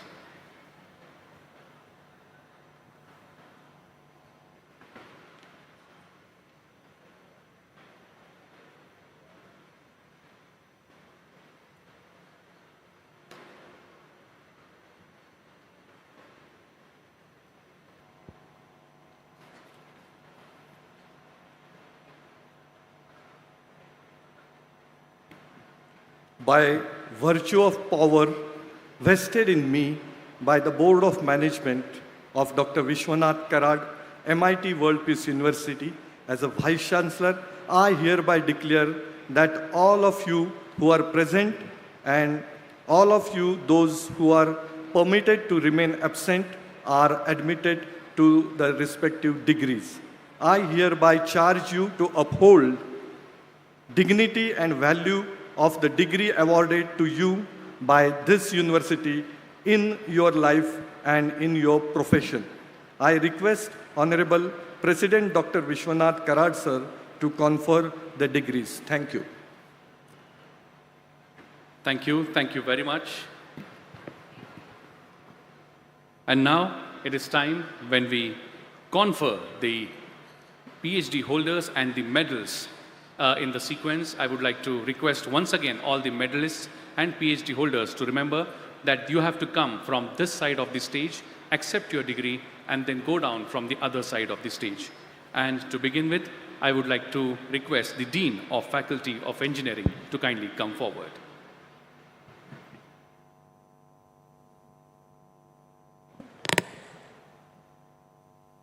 Honorable Dr. Vishwanath Karad sir, Founder President, MIT World Peace University, I present before you 14 students who have completed Doctor of Philosophy, 180 students who have passed Master of Technology program, and 1,284 students who have passed Bachelor of Technology program, and 23 students who have passed PG Diploma in Artificial Intelligence and Machine Learning program, and have registered for the convocation in person or in absentia.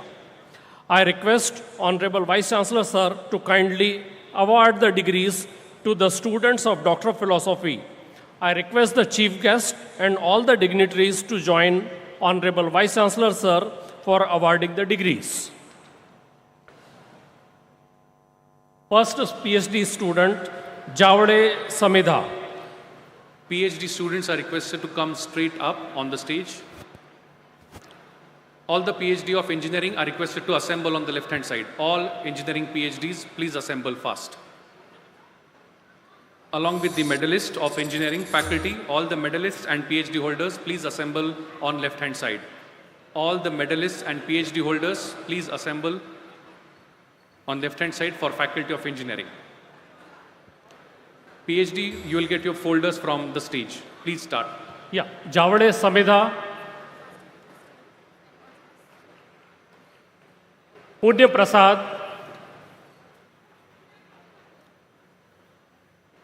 Vamputre Sunil, Sathe Neha, Pankaj Aute, Pratiksha Deshmukh Ram, Kosmakar Pranali Kashinath, Kamal Kant Omkar Kulkarni, Ravindra Shukla, Manisha Kumawat, Dhananjay Chatur, Ravindra Kumar. I request all the PhD students to come up. Engineering faculty, all PhDs, please come up. Please come up on Shah Mubarak Dandin and Radhesham Jha.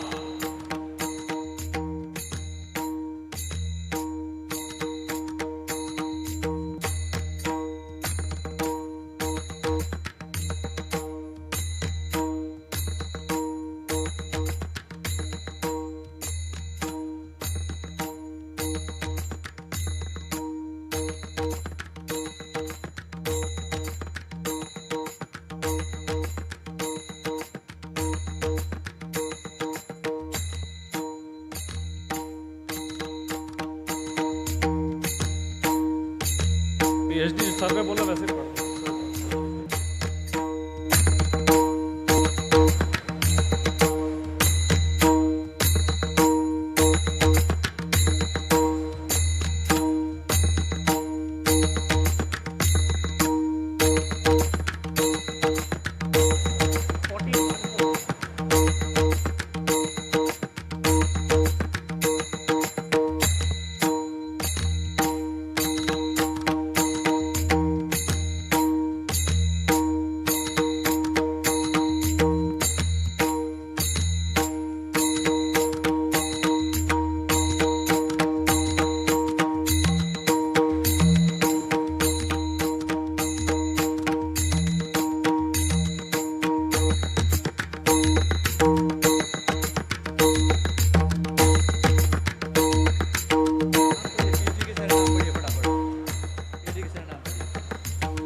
I request all the medalists of Faculty of Engineering to come up stage, please. Yeah. All the medalists of Faculty of Engineering, who are medalists, please come up. All the medalists of Faculty of Engineering.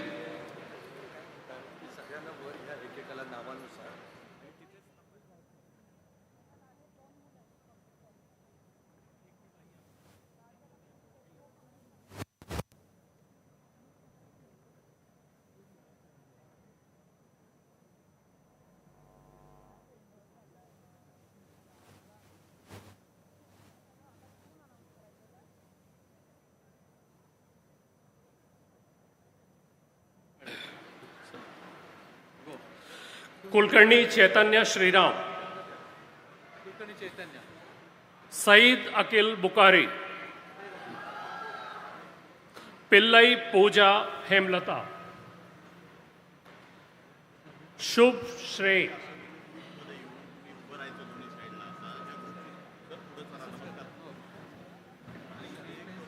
Kulkarni Kunal Sachin,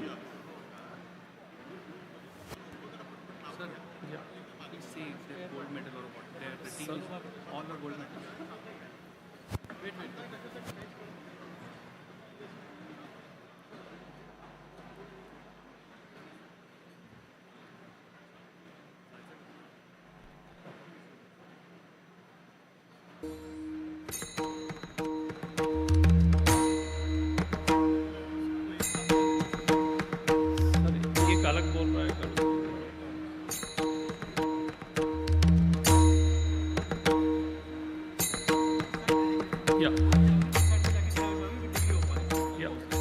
You are Saeed Akil Bukhari, Pillai पूजा हेमलता, शुभ श्रेय, कुलकर्णी कुणाल सचिन, शिंदे अमर अशोक, जोशी सोहम अतुल, बापट अमेय अजय, गवाने सचिन सूर्यकांत, यशस्वी अतुल सार्वे, यश भविष्कर, हाँ जी,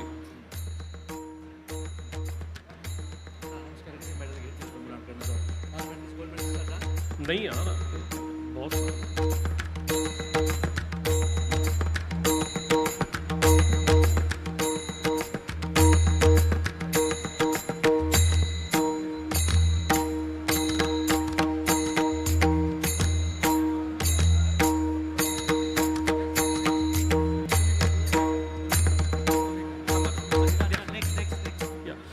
Anvesha Bhattacharya,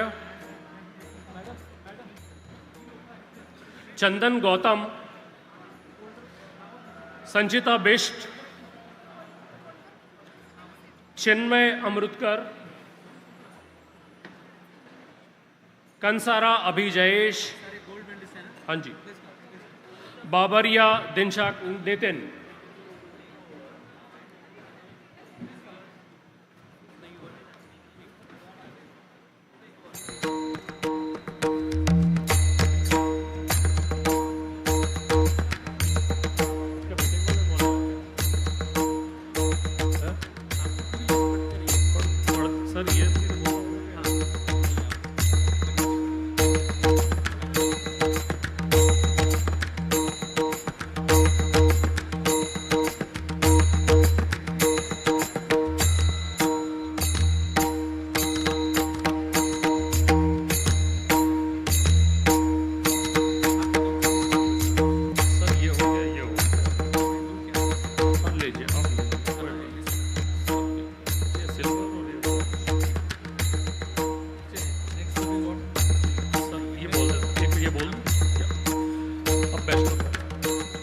I request Honorable Vice Chancellor Sir to kindly award the silver medals and the degrees to below students of MTech and BTech program, and I request Chief Guest and all the dignitaries to join Vice Chancellor Sir for awarding the medals and the degrees.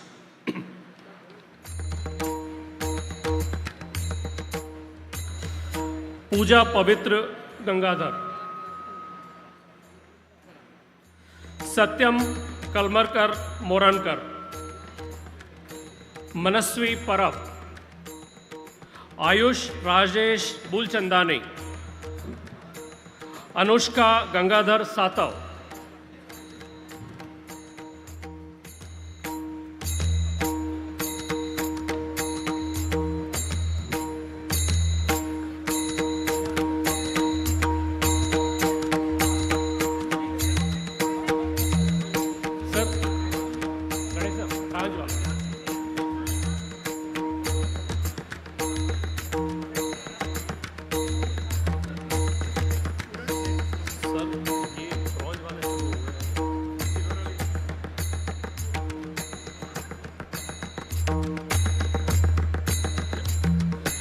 I request Honorable Vice Chancellor Sir to kindly award the bronze medals and the degrees to the below students of B.Tech program, and I request Chief Guest and all the dignitaries to join Honorable VC Sir for awarding the medals and the degrees.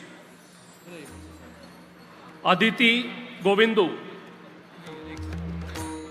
Rohan Rahul Habu,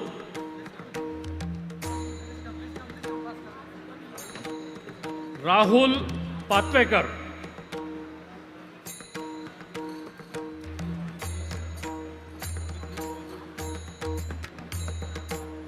I request Professor Deependra Sharma Sir, Dean, Faculty of Management, to take over the proceedings.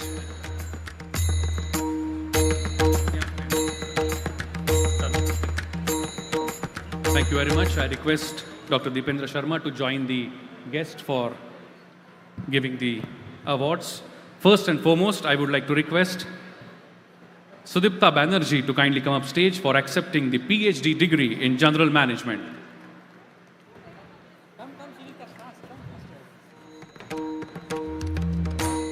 I request all the students of Management faculty to assemble on the left-hand side.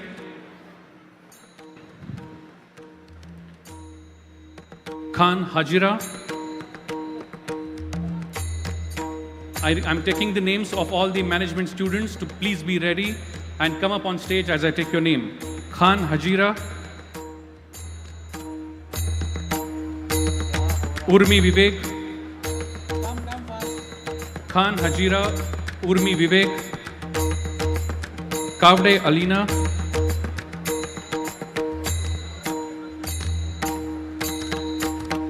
Makaran Milind Bapat,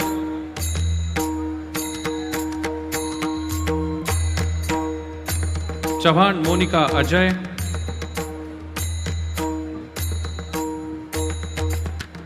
Varsha Rani. All these are the gold medalists of Faculty of Management, PG. Venkatesh Bapat, Fatima Bora, Sakshi Karale, Sejal Kale, and Sai Pakala. All are the gold medalists of Faculty of Management PG MBA program. Give them a big round of applause, all the gold medalists of Faculty of Management. A big round of applause. All are the gold medalists of Faculty of Management PG MBA.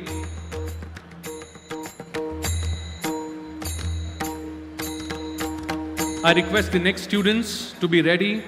Patil Kritika, Shriya Jayant Sanglikar, Vaitsal Tanmay, Kumar Abhinav, and Sharon Kotian to be ready. Please be ready. Thank you very much. On the stage, thank you. I request all the silver medalists of MBA program,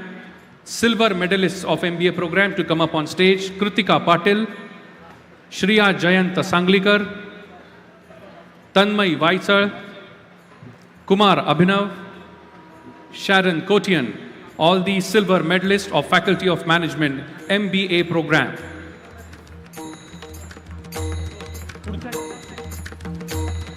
I request the bronze medalists to be ready. Nikhil Bapat, Yash Kanawat, and Niti Agarwal to be ready. Come up on stage and be ready.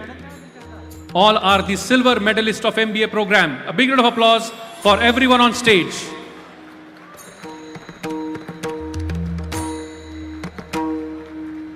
all the silver medalists.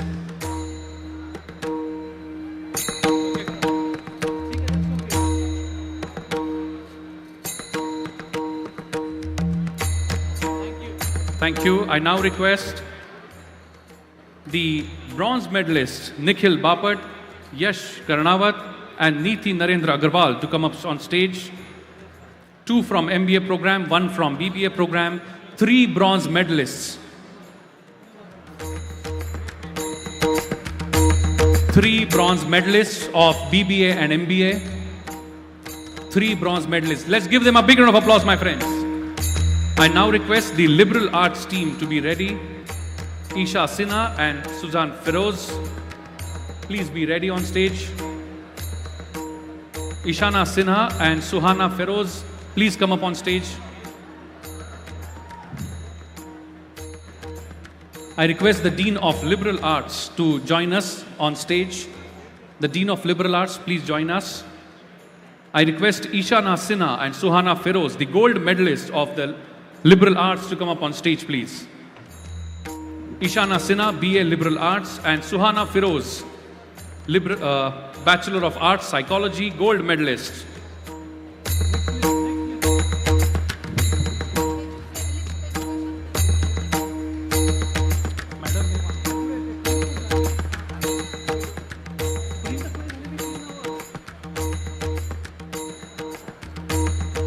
The Faculty of Education, I request the Dean of Faculty of Education to join us on stage. Thank you very much, students. The Faculty of Education.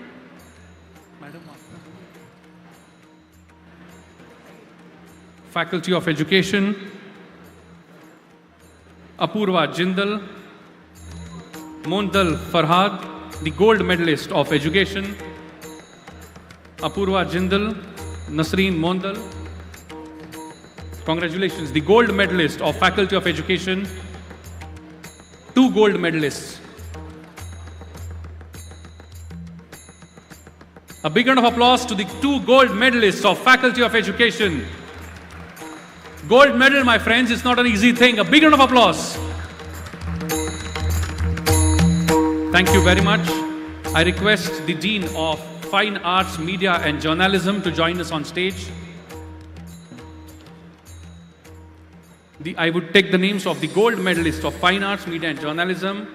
Mokashi Aishwarya, Shreyashi Chauhan, Anushka Patil and Sagar Sanjay Kulkarni. Please come up on stage. All the gold medalists of Fine Arts, Media and Journalism. Aishwarya Mokashi, Shreyanshi Chauhan, Anushka Patil and Sagar Kulkarni.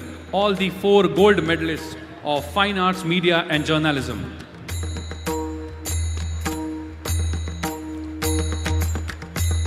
All the gold medalists of Fine Arts, Media and Journalism.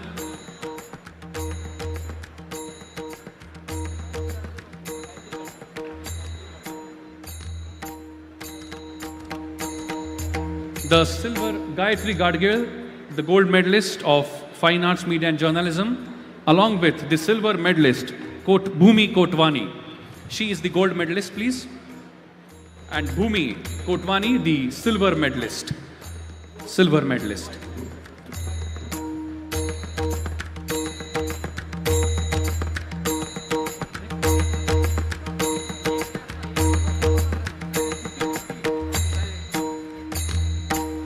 Thank you very much, Faculty of Education. I request the Dean of Commerce to join us on stage.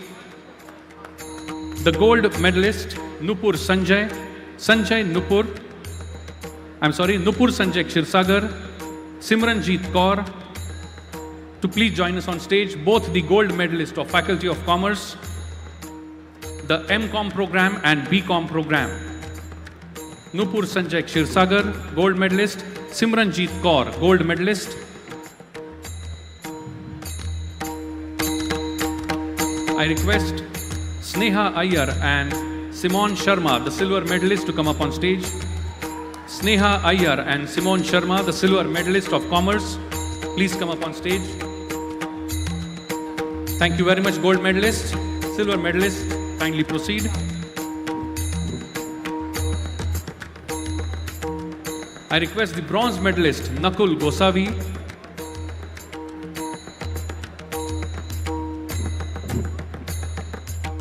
Wait.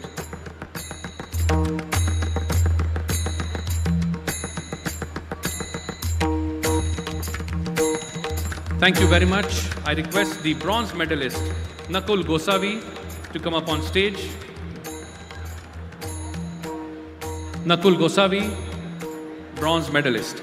I now request the student from Faculty of Economics, Ariba Atiq Syed, the gold medalist from Economics, MSc Economics program, to come up on stage. The gold medalist of MS Economics. I request the students from BAGA to be ready. The gold medalist Raj Lakshmi Deshmukh, the gold medalist Raj Lakshmi Deshmukh, and the silver medalist Sandra Suresh. The silver medalist Sandra Suresh, is she there?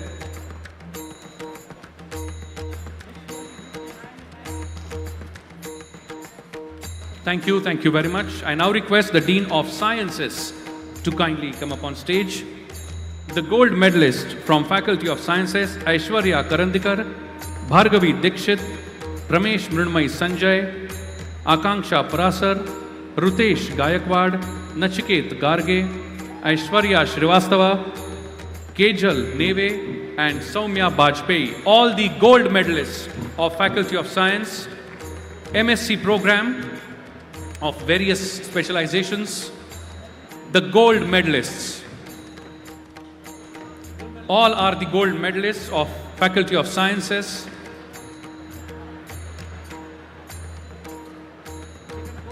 I request Bisha Pratyusha, Ramjin Nikita, Diksha Labade, Priyanka Shenoy, and Diksha, the silver medalist, to be ready, please.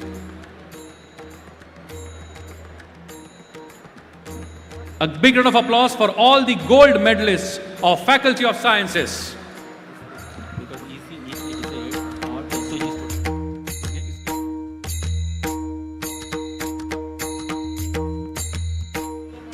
All the silver medalists of Faculty of Science now. Besa Pratyusha, Nikita Ramje, Diksha Labade, Priyanka Shenoy, and Diksha. All the silver medalists of Faculty of Science.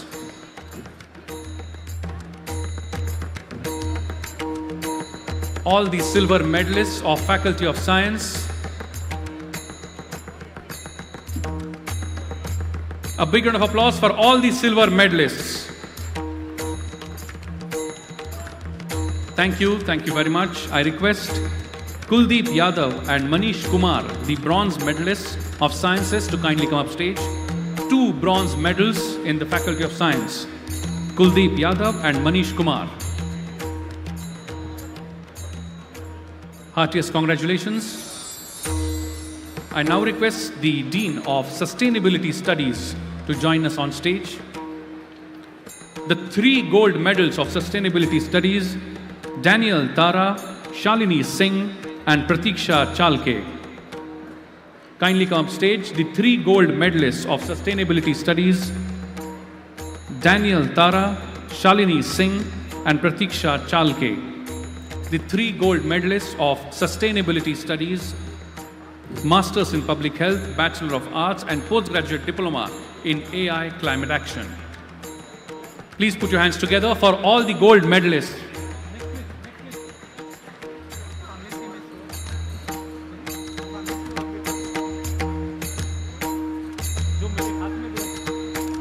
Thank you very much. Next is the Pharmacy. I request the Dean of Pharmacy to kindly come up stage. I request all the gold medalists, Anushka Shrivastava, Vaishnavi Parashat, Raju Rutuja, Ringe Shruti, Cholkar Shalmali, and Shreya Kulkarni, to kindly come up stage. All the gold medalists of the Faculty of Pharmacy. I also request the Dean of Pharmacy to join us on stage. All the gold medalists of Pharmacy Anushka Srivastav, Vaishnavi Parashar, Rutuja Raju, Shruti Ringe, Shalmali Cholkar and Shreya Kulkarni. All the gold medalists. A big round of applause, my friends, for all the gold medalists of pharmacy. A big round of applause. I now request, thank you very much students, I now request the silver medalist Sanjeevani Kadam of pharmacy to kindly come up stage.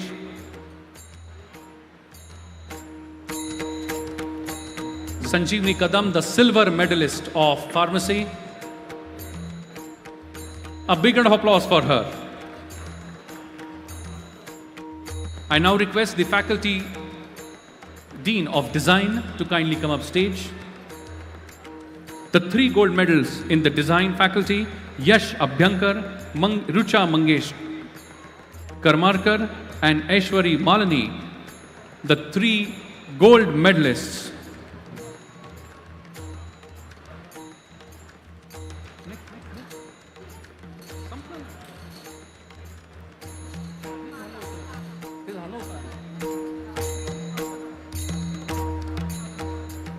Thank you very much.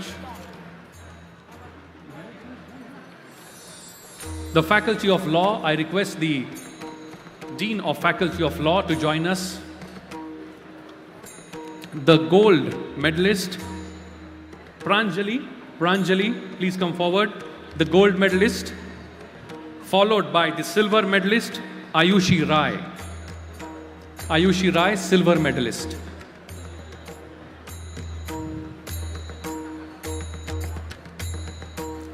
Next, the peace studies, please be ready. A big round of applause for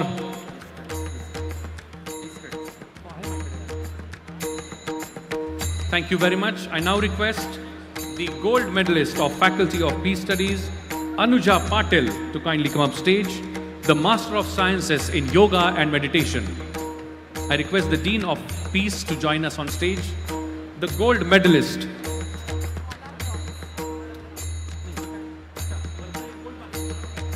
Thank you very much. I request the Dean of School of Government to join us. SOG, MA Program in Political Leadership and Government. The gold medalist is Parad Sai A. Deepak. Please put your hands together for the gold medalist of MA in Political Leadership and Government of MIT School of Government, Parad Sai A. Deepak M., the gold medalist. A big round of applause, my friends. I now request all the bronze medalists of MIT SOG, Vidhi Parsapure, Mayur Nakhate, Rahul Chaudhary, Vijay Kaspate, and Roger Solomon to kindly come up on stage. All the bronze medalists. The bronze medalists of MIT SOG.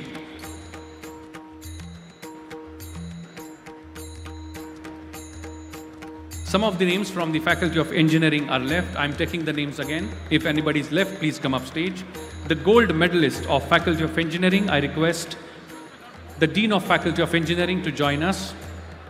Aishwarya Bhattacharya, Chandan Gautam, Sanchita Bisht, Advait Kharat, Chinmay Ravendra Amrutkar, Abhi Kasara, Dishank Babaria, Yash Gokharao, Chaitanya Kulkarni, Said Akil, Pooja Pillai, Shubh Shre, Kunal Kulkarni, Amar Shinde, Soham Joshi, Ameya Bapat, Sachin Gavhane, and Atul Yashasvi. All are the gold medalists of Faculty of Engineering. Those who are left in the first round are joining us. All the gold medalists of Faculty of Engineering from B.Tech program, from Chemical Engineering, Civil Engineering, Electrical Engineering, CAD/CAM, Construction Engineering, Data Sciences, Design Engineering. A big round of applause to all the gold medalists of Faculty of Engineering.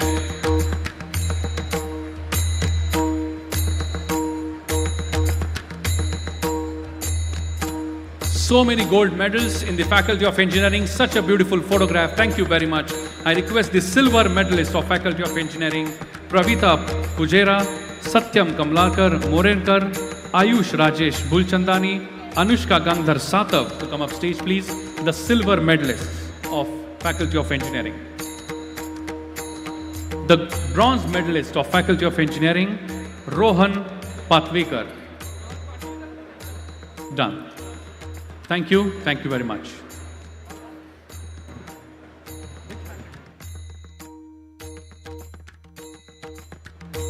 Thank you very much. I request all the dignitaries to stay there because now it is time for a very, very special medal, the special award. I request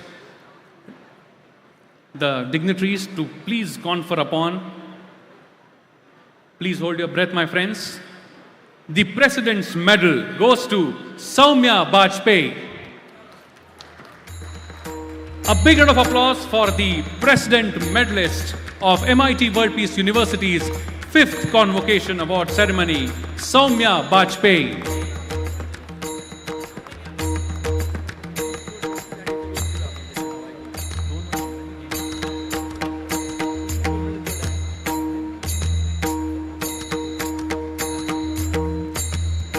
A big round of applause for the President Medalist.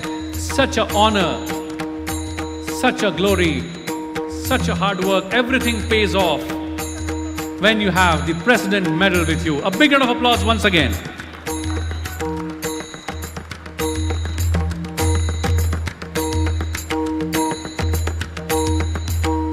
And now it's time when we declare and confer the Executive President's Medal on Anvesha Bhattacharya. A big round of applause, my friends, as we confer the Executive President's Medal, Anvesha Bhattacharya.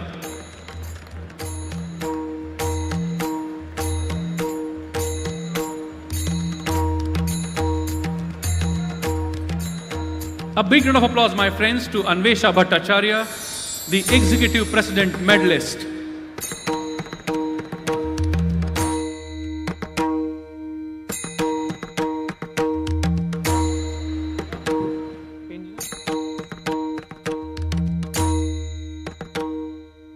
The 2 gold medalists from Faculty of Engineering, 3 gold medalists, please join us on stage. 3 gold medalists from Faculty of Engineering.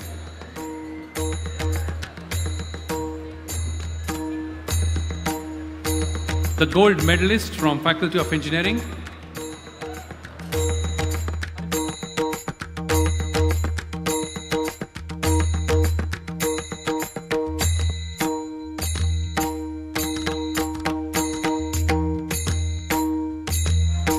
Thank you very much.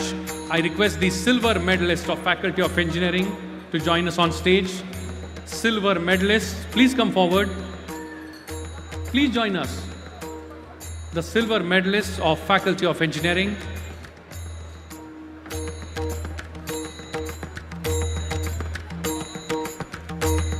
The silver medalists of Faculty of Engineering.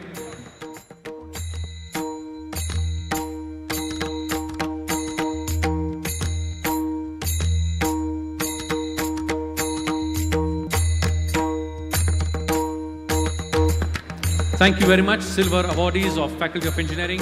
Now, the bronze medalists of Faculty of Engineering, please join us on stage.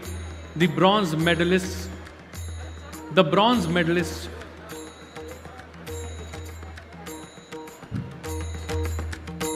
The bronze medalists of Faculty of Engineering, please join us on stage.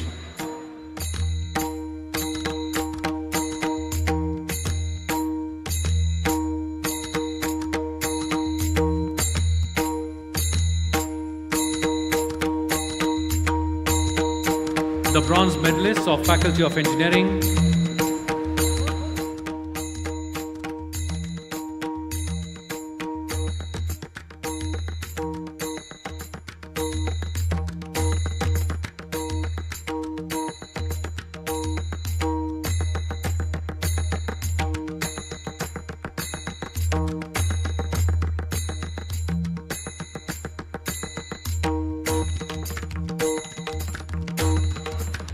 Thank you very much. Thank you all the dignitaries. Thank you.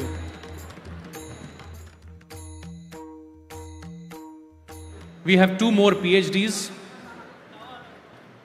the 2 PhD program holders of Faculty of Engineering. 2 PhDs.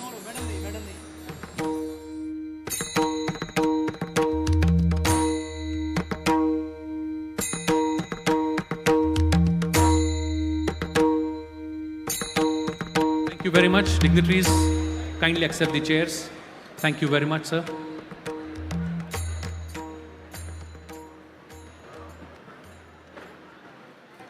My friends, it's now time that we formalize all the degrees that are being conferred here in the 5th convocation ceremony, for which I would like to request the UNESCO chair holder, revered Professor Dr. Vishwanath Karad sir, the founder and chief patron of Myers MIT Pune and president of MIT World Peace University, to kindly put his signature on the Convocation Gazette.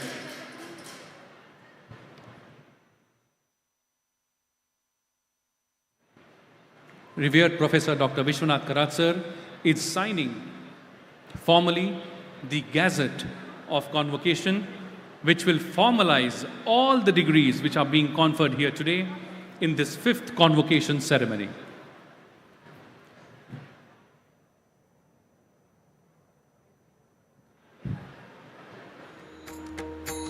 A big round of applause, my friends, with his signature.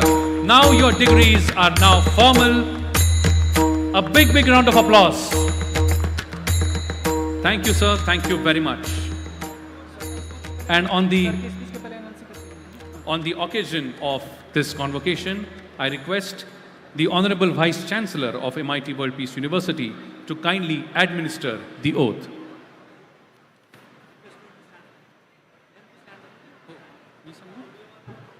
I request all the graduating students to rise in their seats. All the students, those who are receiving degree today, please rise in your seats for the oath. Students, all the graduating students, please rise in your seats.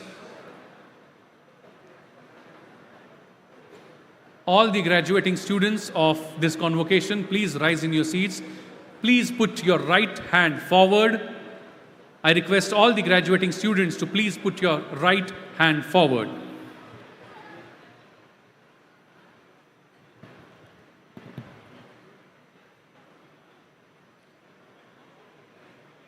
Place your right hand forward and repeat after me this very, very important oath which you will be taking in your life, and you will abide by that oath. I, the graduate of Dr. Vishwanath Karad, MIT World Peace University, Pune, hereby pledge that I shall be honest in the discharge of all duties in all circumstances in my life. I shall uphold the dignity and integrity of the degree awarded by Dr. Vishwanath Karad, MIT World Peace University. Thank you. Thank you. Thank you very much, Honorable Vice Chancellor, sir. Thank you very much for giving us that oath. My friends, it is now time to understand these words. It's understand and to take up a mission for your lifetime. We have on stage one such person sitting among us, our Executive President, Shri Rahul V. Karad sir, who made an important part of, I would say, our democracy mission of his life. More than a decade ago, he decided that he will do, or he'll take up a path which will minimize the gap between the youth of this country and the democratic practices of this country, which led to the foundation of Bharatiya Chhatra Sansad. My friends, I'm sure you would remember that few days ago, that a grand convention was held in the city of Mumbai, where for the first time in the history of independent India, the MLAs and MLCs of all the states of Bharat came together in a grand convention called National Legislators Conference Bharat, where they all discussed and deliberated upon the current issues of our country. My friends, it is my honor and privilege to request my technical team if they can please show us the glimpses of National Legislators Conference Bharat.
You desire for the welfare of a person, this constitution paves a way for you to achieve your goal.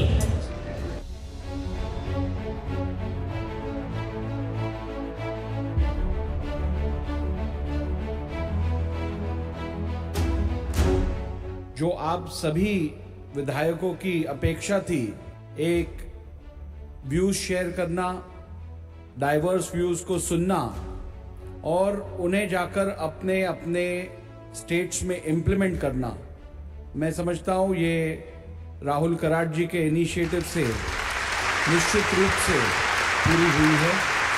मुझे अच्छा लगा जब राहुल जी ने अलग अलग विधायकों ने जो अपने अपने विधानसभा क्षेत्र के अंदर जो नई प्रैक्टिस अपनाई, उनका परिदृश्य, उनकी प्रदर्शनी मैंने देखी।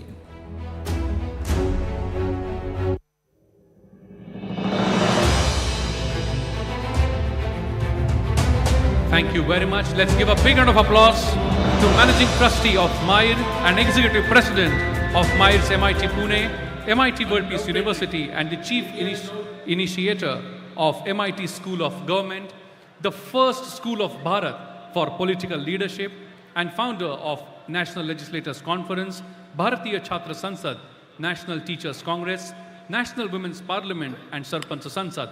Please put your hands together and welcome, with a big round of applause, Shri Rahul V. Karad, sir. Thank you, Professor Bapat, for that introduction. Janani Janmabhumisha Swargadapi Gariyasi, behalf of the bodies of trustees and our beloved founder, our Vice Chancellor, all the deans and the teaching, non-teaching staff members, and all the students sitting here.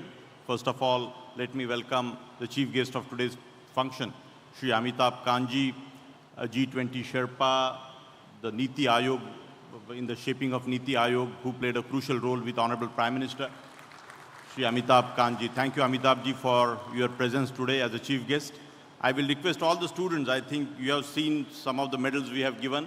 In the afternoon session, we'll be conferring each and every individual, very systematically, every individual will come on the stage, and in the dome, both the places the function will take place. There was some little confusion in the beginning, but I hope you all will appreciate such a huge canvas of our student community, and this very convention is very unique in the country with such a large number of graduates when they are passing out. But I request all the students to sit and participate till the end of the very important fifth convocation ceremony, because we are going to have one very important program also today. We have another very important guest, Shri Mashelkar ji, sitting on the dais, who happens to be our scientific advisor for last almost 40 years. And his contributions, I think, in the country, we all are aware that in the scientific domain, what he has done so far in his citation and further in the film also we'll be seeing about his achievements. But today we will be conferring this very prestigious MITWPU Vigyan Maharshi Samman, the very important tradition we are going to establish, my dear friends, in this convocation. And none other than our own Dr. Mashelkar, who is a principal advisor for our scientific body at MIT World Peace University, and a very dear friend of our beloved founder, Dr. Vishwanath Karad sir, who is the creator of this, the unique monument here, the World Peace Dome, the only such unique structure in the country, in the world rather, which talks about unification of science and spirituality, which is a spiritually oriented scientific laboratory. This very fundamental idea which he initiated some 15 years before. But I must tell you that at very young age, he conceived all these very concepts when he was inspired by Swami Vivekananda. And today is a graduation day, my dear friends. There is a small note which we have given in your degree certificate when we are handing over to you, that what is the expectation as you all are passing out from this institution, what way you can make the difference in the society. Of course, in the last 3-year, 4-year, 2-year PG undergraduation degree programs, the various activities you guys have already gone through, but still I feel that it is our duty in this convocation ceremony to make a mention once again and remind each one of you that what is the purpose of your life, my dear friends? What is that ultimate aim in your life? Where we can go and what way you can make a difference? As you all know that our country is a still agrarian economy and so much is happening in the urban center. So what is your duty towards your farmers? What is your duty towards the poor people in the society? What is the duty towards as you go to some multinational companies or corporates or any such discipline or the scientific world? The work ethics part, this institution has always taught about the peace study program and so many other important dimensions. We have covered the yoga and you all have gone through this exercise. So once again, I want each one of you to remind yourself, this is just now our Honorable Vice Chancellor, the oath was very much given by him. And what is the really purpose of this oath? We have given the Constitution copy to each one of you, my dear friends. We have given Bhagavad Gita copy to each one of you and even the other faiths, their religious scriptures today. We have given the sapling where we expect about the environment, what message you can carry throughout your life. So please do take this very message, because as you are going to get into the very new world, my dear friends, the professional world, things will be very different. But practically we tried our level best, Amitabh ji, that this our orientation here at our institution, that how do we create the industry-ready graduates. So with that mission, the rural immersion program, the industry attachment, the internationalization, social leadership development program, the research, innovation, design and entrepreneurship programs, all such ideas, my dear friends, you all have gone through and you have transformed. And many students, whenever I get opportunity, I talk to them, where were you 4 years, 3 years before and where you are today. So I feel quite a happy feeling I get, and I have a sense of satisfaction that many students say, sir, we have a feeling of transformation. That MIT World Peace University, the very unique mission, that thought given by Swami Vivekananda, practically this is implemented. This is like a laboratory, the MIT World Peace University, that we are experimenting, that you graduates, as you pass out, how and what way you will make a difference in the society. So please be committed, be honest, my dear friends, be true to yourself, and see that in this journey of life, this very important, this nostalgia, the memories, so much you are going to carry from this institution along with the knowledge and your skill set. But the most important, what this institution teach about, how do we really create a social belongingness for each one of you. So keep that spirit alive, my dear friends, unless and until this, because we can't afford to, copy the model of Western world, the capitalist nations. We are a social economy. We have our different model at the international level.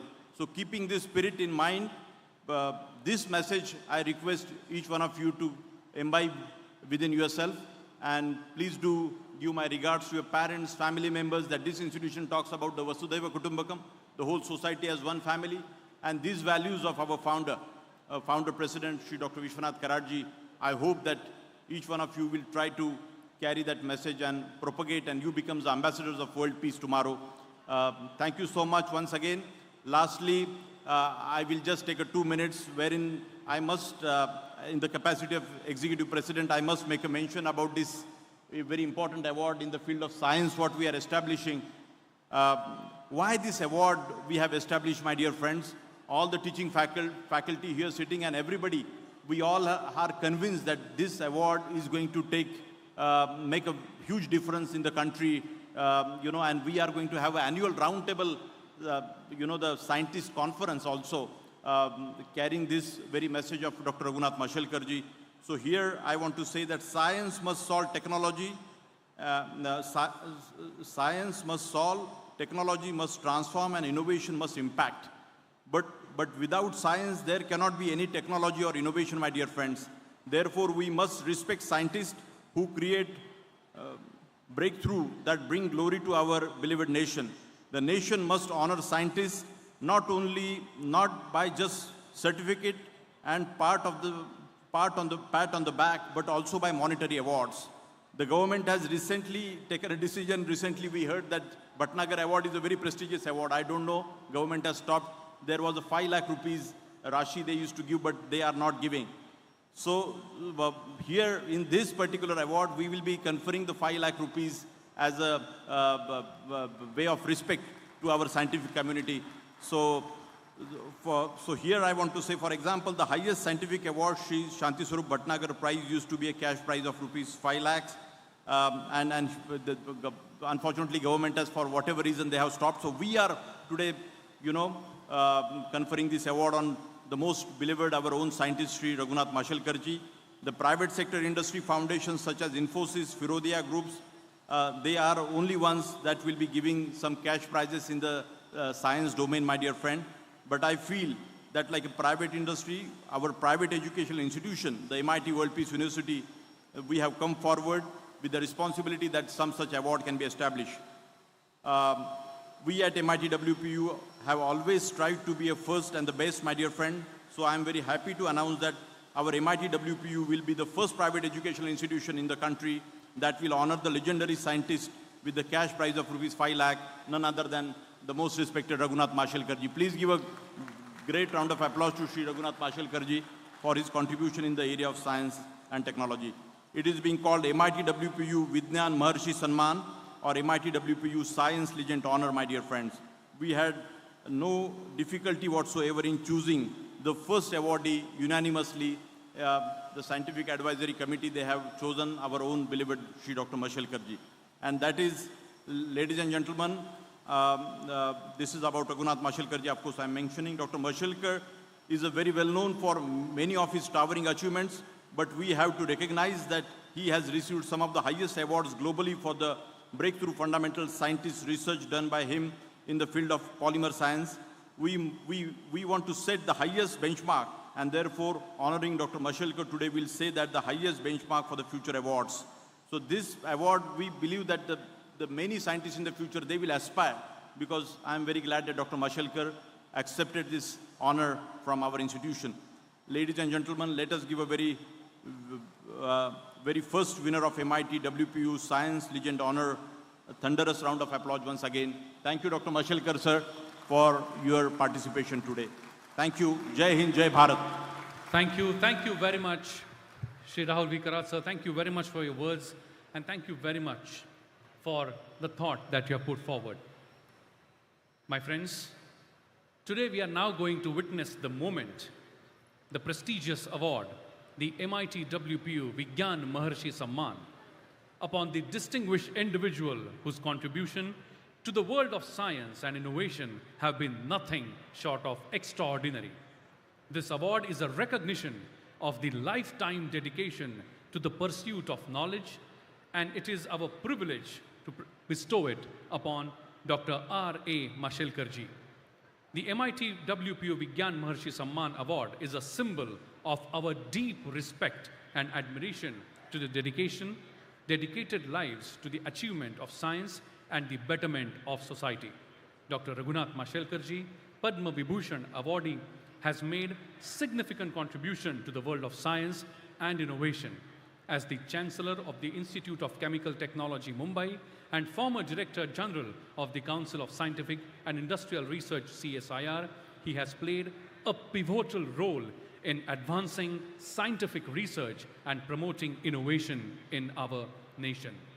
Ladies and gentlemen, as we see in front of our eyes, Dr. Raghunath Mashelkar sir would be bestowed upon MIT World Peace University Vigyan Maharshi Samman.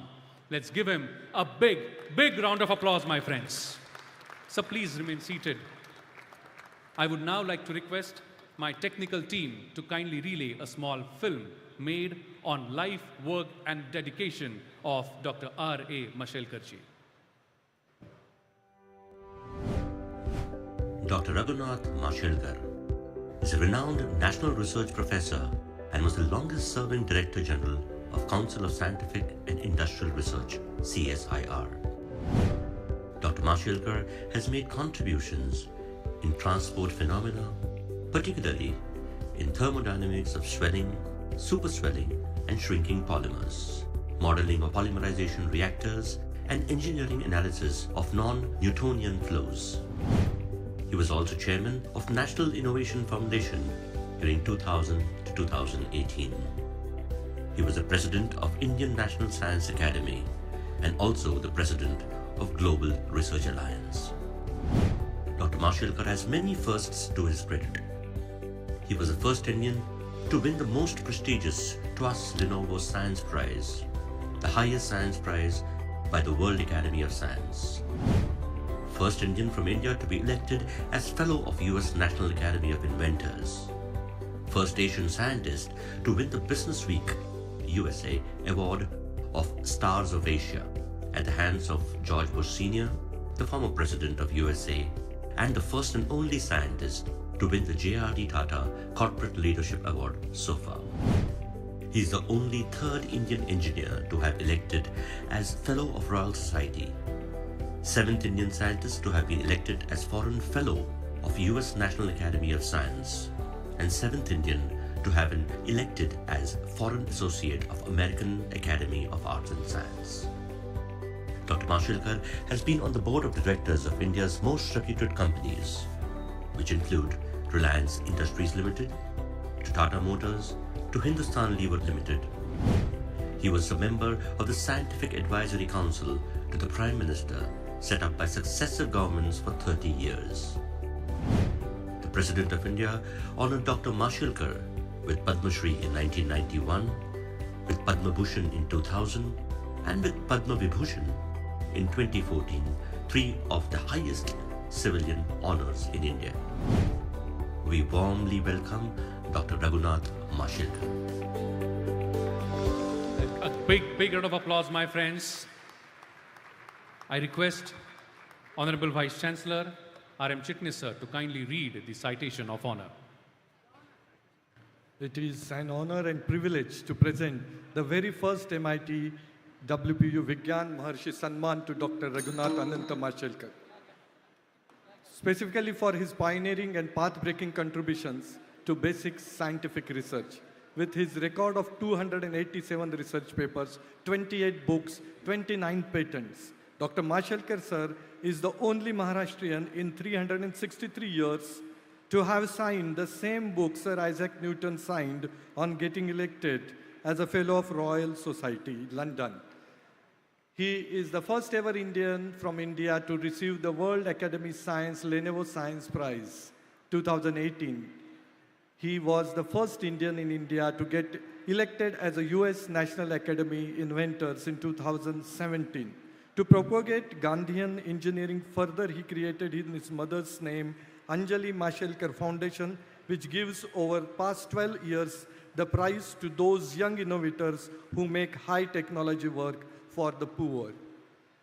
As a proud Indian, he spearheaded successful challenge to the wrong US patent of use of turmeric for wound healing, and also wrong patent for the basmati rice. Dr. Mashelkar sir served as the Director General of Council of Scientific Industrial Research, CSIR, as a President of National Science Academy and Chairman of India's National Innovation Foundation and President of Global Research Alliance with 60,000 plus scientists from all over the world. No wonder that accolades received by Dr. Mashelkar sir are far and wide on one hand, with him receiving 47 honorary PhDs from universities around the world. On the other hand, former President of USA George Bush Sr. honoring him with Star of Asia Award, to finally President of India honoring him with Padma Shri in 1991, Padma Bhushan in 2000, and with Padma Vibhushan in 2014, three of the highest civilian awards of India. In recognition to his exceptional dedication and contribution to pioneering scientific research, MIT World Peace University is proud to bestow this honor upon Dr. Raghunath Ananta Mashelkar on the 4th of November 2023 at the Convocation ceremony of MIT World Peace University, Pune. Thank you.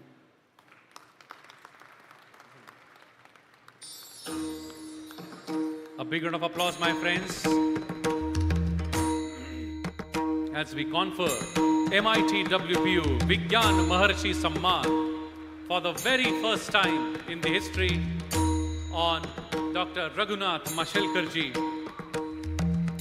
Citation of honor being presented to him, with Mahavastra being presented. A big round of applause and a standing ovation to Dr. Raghunath Mashelkar sir. Probably we will need a museum to set up all the awards that he has won so far, and this is the pinnacle. MITWPU Vigyan Maharshi Samman, the Medal of Honor at the hands of the chief guest and revered Dr. Vishwanath Karad sir. A beautiful flower garland,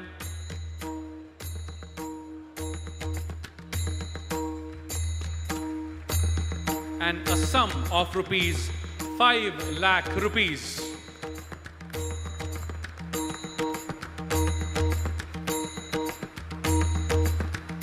A big round of applause, my friends. The statue of Goddess Saraswati, whose blessings he always had throughout his lifetime. Such a beautiful moment with the blessings of Goddess Saraswati.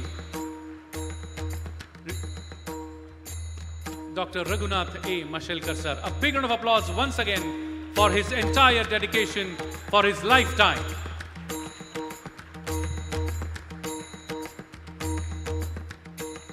I request him to kindly say a few words in response to the award.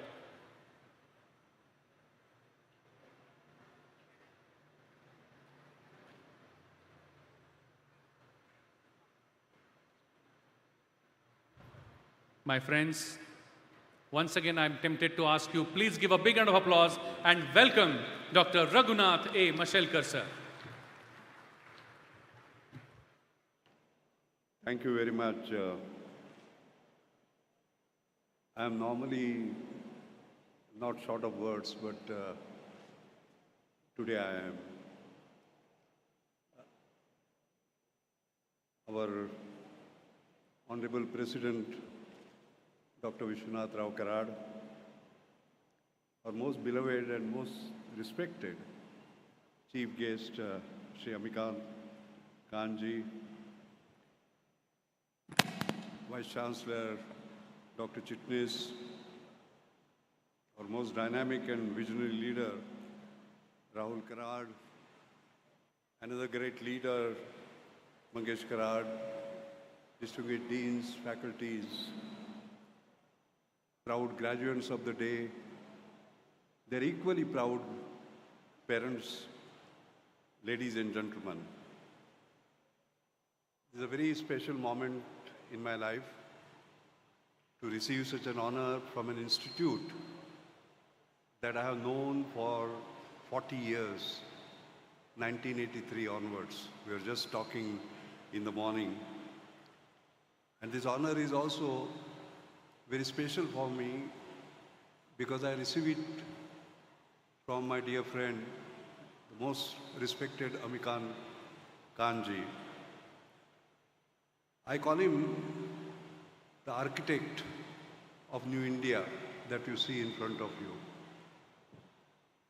And the New India, which is very, very different.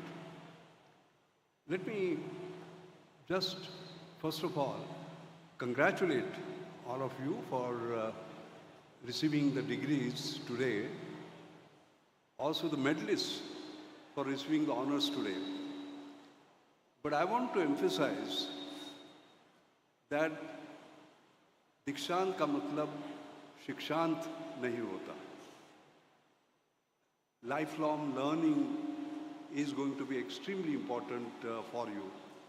And you have to do this Saraswati Puja till the last day of your life. I talked about New India. What kind of New India we are talking about? Amitabh ji, I was chairman of National Innovation Foundation, who do grassroots innovation. We used to honor them because we believe that everyone is someone and minds on the margin are not marginal minds. We were trying to appoint a chief innovation officer, and I saw that he was expert in branding. I said, great, how will you brand my India? He was confused because he had branded a car, a refrigerator, a soap, but never a nation. So I said, I'll give you a hint. America prides itself as a land of opportunity. How will you brand India? You know, Pat came the answer. India is a land of ideas. But ladies and gentlemen, my friends, there is a good news.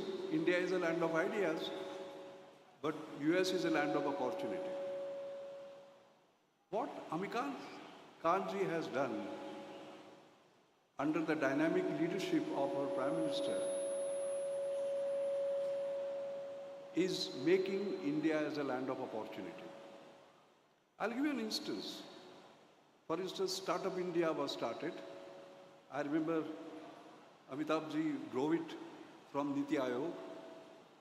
In 2016, we had 476 registered startups. In 2021, we reached a number which was close to 90,000. Exponential growth. But more importantly, unicorns. Until 2016, we had one unicorn per year. Unicorn is $1 billion market cap. In 1991, we had one unicorn per week. 44, not 52, but almost. That's the dramatic change. And most importantly, when I got an analysis done as to where they come from, do they come from IITs, they come from IIMs? No. 50% of them, Amitabh ji, came from tier 3 cities, tier 2 cities. That is democratization of wealth. That is the new India for you. And you have somebody here who has helped build that new India. I thought I will start with that because that is the aspiration we have to have. I've been just honored with the Science Award and I'm truly grateful because without science, there cannot be technology, and without technology, there cannot be innovation. Science must solve, technology must transform, and innovation must impact. So I'm truly honored, and particularly this being the first award. There is always something special about being the first, although one has received many honors from around the world. Some of them were read out.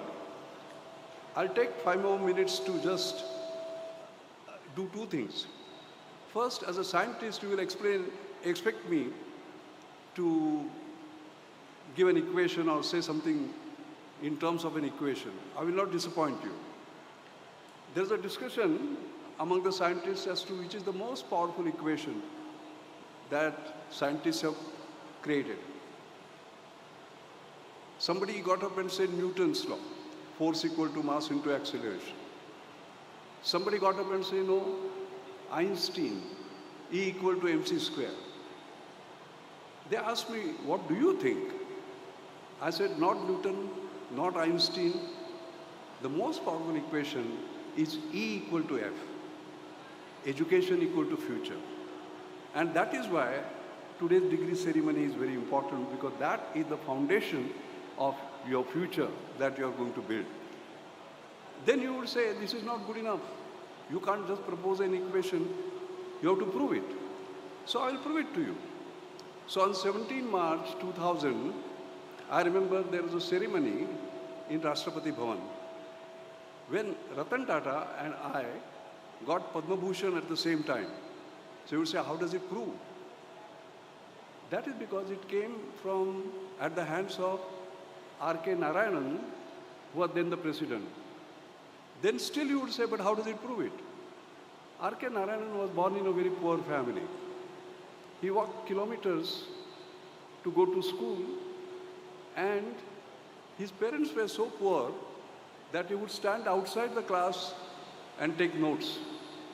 But later on, he got a Tata scholarship, got an opportunity, and his future was made. My story was not dissimilar. I was born in a very poor family in a village called Mashel. My mother brought me to Mumbai, did all kinds of jobs to bring me up. 2 meals a day was a challenge. I've gone hungry many a night. I walked barefoot until I was 12. I studied under street lights. And in SSC, Secondary School Certificate Exam Board, I stood 11th among 1,35,000 students, and I got a Tata scholarship. Now just imagine K.R. Narayanan, a Tata scholar, got an opportunity to educate himself. I, as a Tata scholar, got an opportunity to educate myself. And the President K.R. Narayanan gave Padma Bhushan to Ratan Tata, because of whose Tata scholarship he could study. Does it not prove the equation E equal to F? It does. All right? And therefore, this is a very, very special day in your life. I'd like to end once again by congratulating all of you, but like to end with 5 Mashelkar mantras, which I've learned because I'm 81 now, going to 82 on 1st January. The first lesson is aspirations are your possibilities. Keep them high. If you aim at Everest, at least you will reach Kanchenjunga. But if you aim at Kanchenjunga, you will end up at Hanuman Tekdi. So keep them high. All right? The second is like instant coffee, there is no instant success. Hard work. In my life, have worked 24/7, day after day, week after week, month after month, year after year. And I will do so till I breathe my last, whenever it comes. But my message to you is that work hard in silence. Let success make all the noise. In fact, by the way, I must tell you, Jabbarji, recently Narayan Murthy said, young fellows must work 70 hours a day. And there is a hue and cry. What is he asking for? I'm sorry. I'm with Narayan Murthy. There is no substitute to hard work. That's the second. Third is purpose, perseverance, and passion. You have to have a big purpose. Dhruvatara apan jara manto. You have to work for it. Perseverance. Winners never quit, quitters never win. And you have to interpret fail. You will have failures. FAIL, first attempt in learning. Your best guru is your last mistake, as long as you learn from it. Jabbarji, you saw that Chandrayaan 3 succeeded. Why? Because Chandrayaan 2 had failed. And they learned all the lessons from Chandrayaan 2 to make sure that they did not fail in that. So that is my third lesson. The fourth is, you keep on knocking on doors and they don't open. Create your own doors. I'll give you an example. Today's India is very different. 1976, when I came back, We are a very poor country. It would take me 2 years to get my equipment, Weisenberg rheogoniometer, because I was trained in non-Newtonian fluid mechanics. So that equipment was not coming. What did I do? I said, what is the equipment God has given me? This. And I went into mathematical modeling and simulation, because you only use your brain. And within 5 years, just now Rahul mentioned about the highest science prize, Bhatnagar Prize, right? I got that. So if I had just waited and not opened my own doors, I would not have succeeded. And the last message I will give, and then I will conclude. There is no limit to human achievement, no limit to human imagination, accepting that you have, that you yourself put. I became fellow of Royal Society. As was mentioned, after Nobel Prize is the highest, and you sign in the same book that Newton has signed, okay? I got that honor, and I called Professor C.N.R. Rao, my mentor. He's a Bharat Ratna. Sir, I have become FRS. You know what was his answer, Jabarji? Not bad. Then I was very disappointed. Then I got American Academy of Arts and Science. After 1760, the 7th Indian. Still, the answer was not bad. Then I said, 3rd and 7th doesn't work. Then I became the first one to become National Academy of Inventors, US. So I called him, and he still said, not bad. Then I got upset. I said, sir, what do I have to do to impress you? And what he said is the message I want to leave with you. What he said was that, Mashelkar, you are climbing on a ladder of excellence which has no limit. Accepting the limit that you put yourself. Translating in other words, what it means is that no matter what you achieve, you have to say, my best is yet to come. And whether you are 18 or whether you are 28, or whether you are 88, in the morning, please all of you get up and say, my best is yet to come. Today is the day it is going to come. And if 1.4 billion Indians do that, you can imagine where India will be in terms of Committee of Nations, right up there. Thank you. Thank you very much.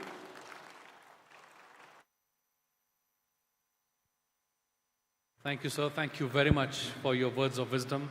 Thank you very much for accepting the first Vigyan Maharshi Samman. Thank you very much. Now, my friends, it's time when I request the chief guest of today's session, Shri Amitabh Kant ji, to address the gathering. But before that, I would like to request my technical team to kindly relay a small film.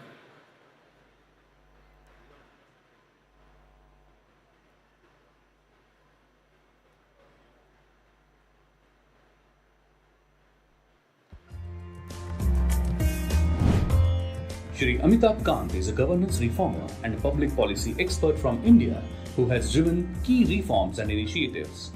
He is currently the G20 Sherpa of India during its presidency year.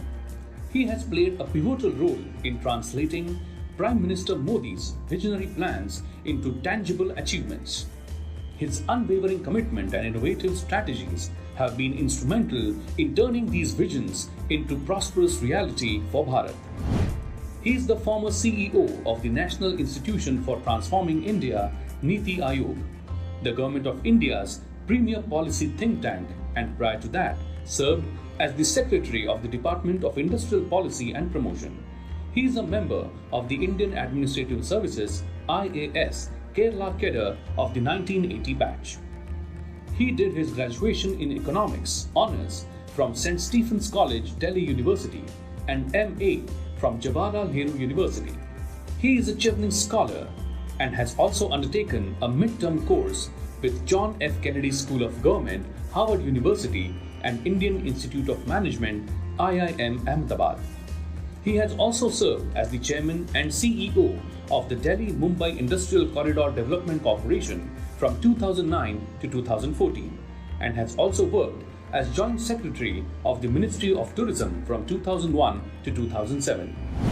He has been a key driver of Make in India, Startup India, Incredible India, and God's Own Country initiatives, which positioned and branded India as leading manufacturing and tourism destinations. He is the author of Branding India, An Incredible Story, Incredible India 2.0, and has edited The Path Ahead, Transformative Ideas for India. His role as G20 Sherpa of India has been appreciated by experts across the nations.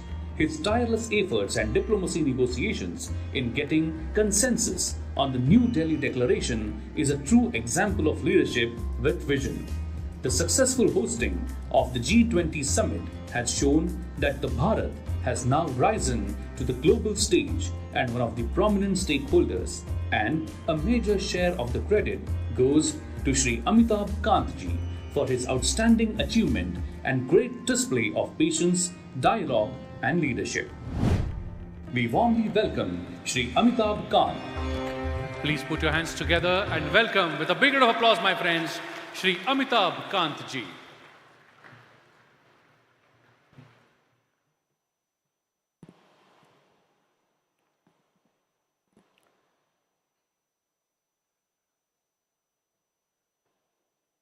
The distinguished founder and the great institution builder, Mr. Vishwanath Karad, Mr. Rahul Karad, who's been also a great dynamic force behind this institution, Dr. Mashelkar, one of the greatest scientists of India, one of the greatest scientists India has ever produced, and the recipient of the Distinguished Scientist Award today, Professor Chitnish, the distinguished Vice Chancellor of the very esteemed university. I'm extremely delighted to be delivering the Convocation Day address of one of the finest educational institutions of India, which is playing a very vast and critical role in shaping India's discourse. Its vast range of intellectual subjects on which it gives degrees has left a huge imprint, and because of its very vast alumni base across the world. This institution, since it was founded in 1983, has carved a very prestigious niche for itself, not merely in the educational world, but in a large range of disciplines on which degrees were given today. And it will produce some of the greatest builders of India in the coming generation.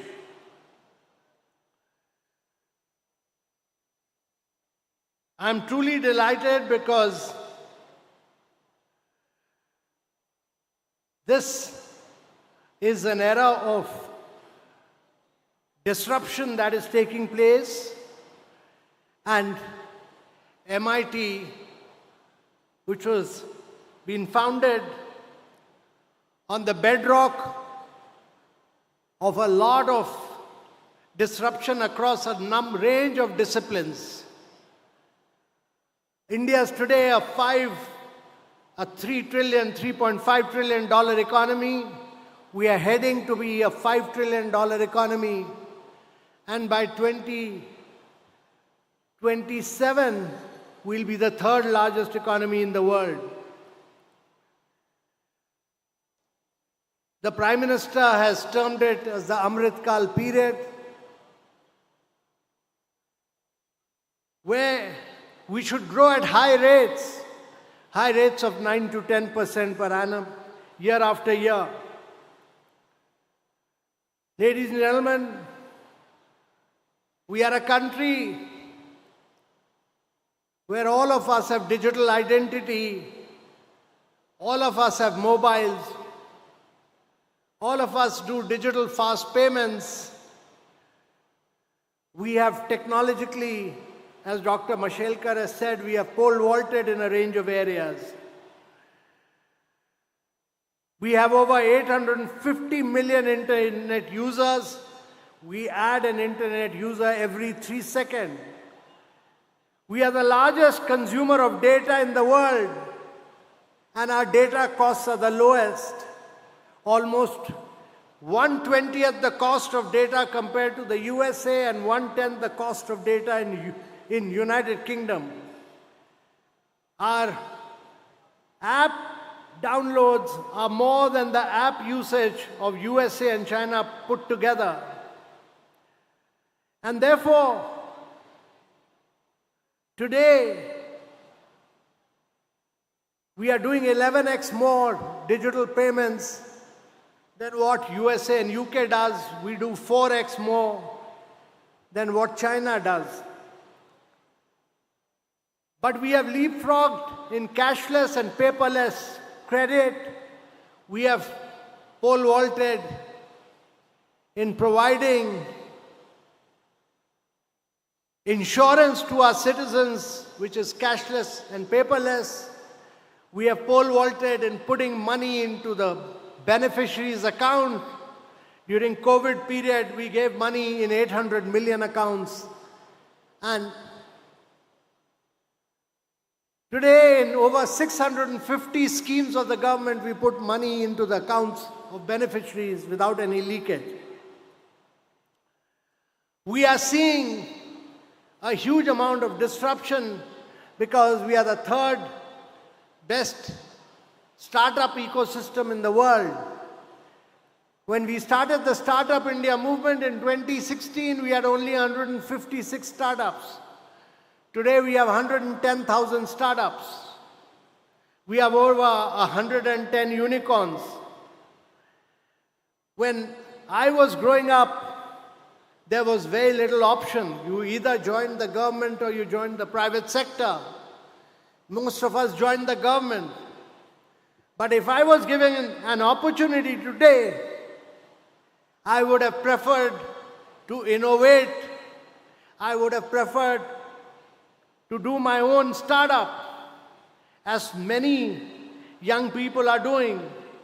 And I would request all of you, rather than prefer the safety and security of government jobs, all of you should take risk, be bold, be gutsy, be courageous, and do your own startups.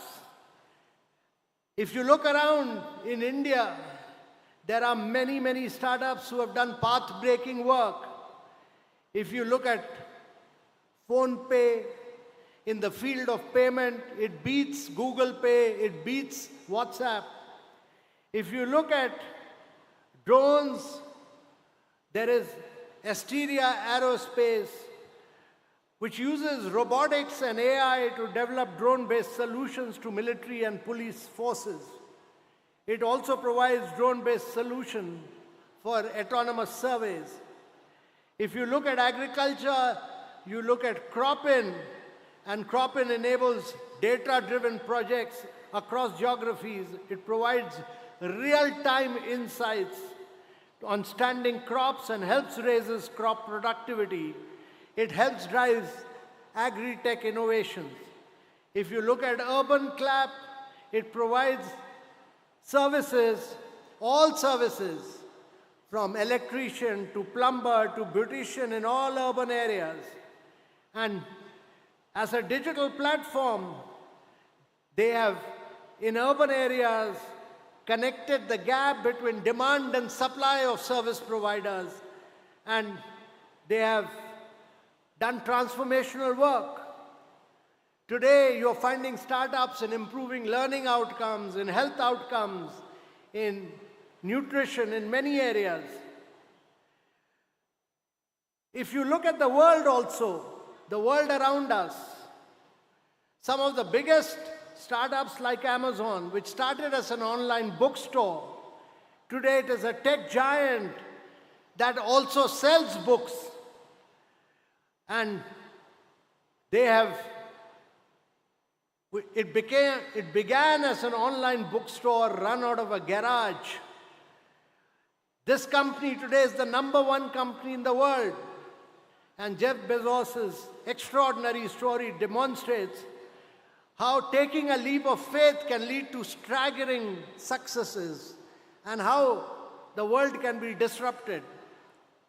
Look at a serial entrepreneur like Elon Musk, who is in the business of cars, in the business of solar, in the business of space technology, all of them. And he has positioned himself in the midst of colossal industries.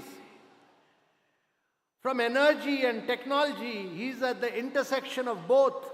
His gigafactories will be his oil fields of the future, even as technology powers his other businesses. He's one company, Tesla's values is more than 12 other car companies because he went into a new field of electric automobile. And yet you see that he had failed, and from failure he grew up to be the biggest successful entrepreneur. I'm just giving you some illustrious example. When you look around the world, you will find that 8 out of the top 10 companies today are tech and digital companies. Oil companies, which were the wealthiest, are losing their place at the highest echelon. The fastest growing jobs globally are in the field of artificial intelligence, robotics, data scientists. And I'm glad that MIT teaches you to be data scientists, it teaches you to be a product designer, it teaches you artificial intelligence. So my belief is that if India is to be a $5 trillion economy or a $10 billion economy, we have to get into sunset areas, all the sunset areas of growth, all the sunrise areas of growth. Get into new areas of growth, not the sunset areas, but the sunrise areas of growth. We will have to get into electric mobility, battery storage, 5G, 6G technologies, artificial intelligence, genomics, data storage. All of these will be the emerging areas of growth in the coming years. These are areas where MIT students must make India a global champion. Students, as I said, today's world is of disruption and unique and innovation, and it requires leaders who have strong belief and who are willing to set a completely new direction. Secondly, leaders who are optimists and who have the courage to alter the status quo. Thirdly, leaders who look at the future, look at 30 years ahead and set an ambitious goal that is determined not by the past or present, but look at the future. And finally, leaders who keep it's very important to look at climate change and sustainability at the forefront of every step that they take. Remember that we have huge responsibility to the world and we live in, and therefore sustainability and climate change must be fundamental to every single step that you take. You are all the ambassadors of the future. I have no doubt that all of you will be leaders of tomorrow who will further transform the India of today. And while you are on your way to doing so, I would only request that all of you should believe in what Mr. Vishwanath Karad has said, that technology and spirituality converge, that peace is the essence. We are in a complex world where there is a war going on in Russia, Ukraine for a year and a half. There's an Israel-Palestine crisis. In the midst of all this, peace is the only answer. In the midst of all this, In the midst of all this, spirituality is the answer. In the midst of all this, let me tell you that this belief in interfaith, belief in all this is very important. And when you graduate from here, you must pursue your dreams and make them come alive. You should always be optimistic, be always positive, and continue to think big. As you embark on your journey and realize your dreams, you will come through various obstacles, various challenges. This would require a huge amount of patience, preservation, perseverance, and fearlessness. And that's an absolute must. Be fearless, and there will be moments of coming down, there will be challenges, but you will have to overcome them. And you must dare to dream and succeed. And this will only happen when you always remember that your teachers who've taught you here, your professors, have played a very key role in your education. Actually, when I look back at my own education, my principal, my vice chancellor, my professors, my teachers all played a very key role in what I am today. And secondly, in what I am today, my parents and all of you, for all of you, your parents have laid the foundation of putting you in MIT. And by putting you in MIT, they've laid the foundation of building a new India. And therefore, always be grateful to your parents. So your teachers and parents should always come first. So ladies and gentlemen, let me also derive inspiration from what your founder, Mr. Vishwanath Karad, has done by building up this great center of peace and the World Peace University and branding it as MIT World Peace University. Let me conclude by turning to a 14th century Indian poet. He was born a Muslim, he wrote in Persian. His ancestry was Turkish. He counted himself to be the luckiest man alive to have been born in India. His name was Amir Khusro, and he wrote of the 14th century India. He wrote how exhilarating is the atmosphere of India. There cannot be a better teacher than the way of life of its people. If any foreigner comes by, he will ask for nothing, because they treat him as their own. Play an excellent host, win his heart, and show him how to smile like a flower. So ladies and gentlemen, we may come from different religions, but all of us will have to have a heart. We'll all have to smile like a flower. It was the spirit of India which made Amir Khusro write this about India several centuries ago in our great nation of India. And India continues to be a great nation. And ladies and gentlemen, it is a great nation because of this great convergence of technology and spirituality. It is a great nation because of our belief in peace. And it is the same feel, flavor, and innovative spirit of India that each one of you have to unleash, that you have learned from MIT. It will be this spirit which will make India grow and progress. I wish you all the very best and a great future ahead. And I wish you all success and all prosperity in the years to come. Thank you very much, ladies and gentlemen. I wish you all success, all progress, all peace, and all prosperity in the years to come. Thank you very much. And I take this opportunity of wishing Dr. Vishwanath Karad and his dynamic son, Rahul, all the very best in being great institution builders, and also congratulating them on honoring India's greatest scientist, Dr. Mashelkar, today. I'm very proud to have been present on this occasion. Thank you very much. Thank you very much, Amitabh Kanji. Thank you very much for your words of wisdom. And my friends, when we receive blessings from people, I request all of you to, all the students, please give a standing ovation to Amitabh Kantji. Not that just he has come as a guest, but we all must understand the G20 mission. Such an important name it has given all of the world to our country. And Honorable Prime Minister really demonstrated a very unique leadership for our country. And Amitabh Kantji was behind the curtain and many other members. But we must compliment, sir. I think you did a great job and we feel very proud as fellow Bharatiya. Thank you so much. Jai Hind, Jai Bharat. Thank you. Thank you. Thank you very much, sir, for that.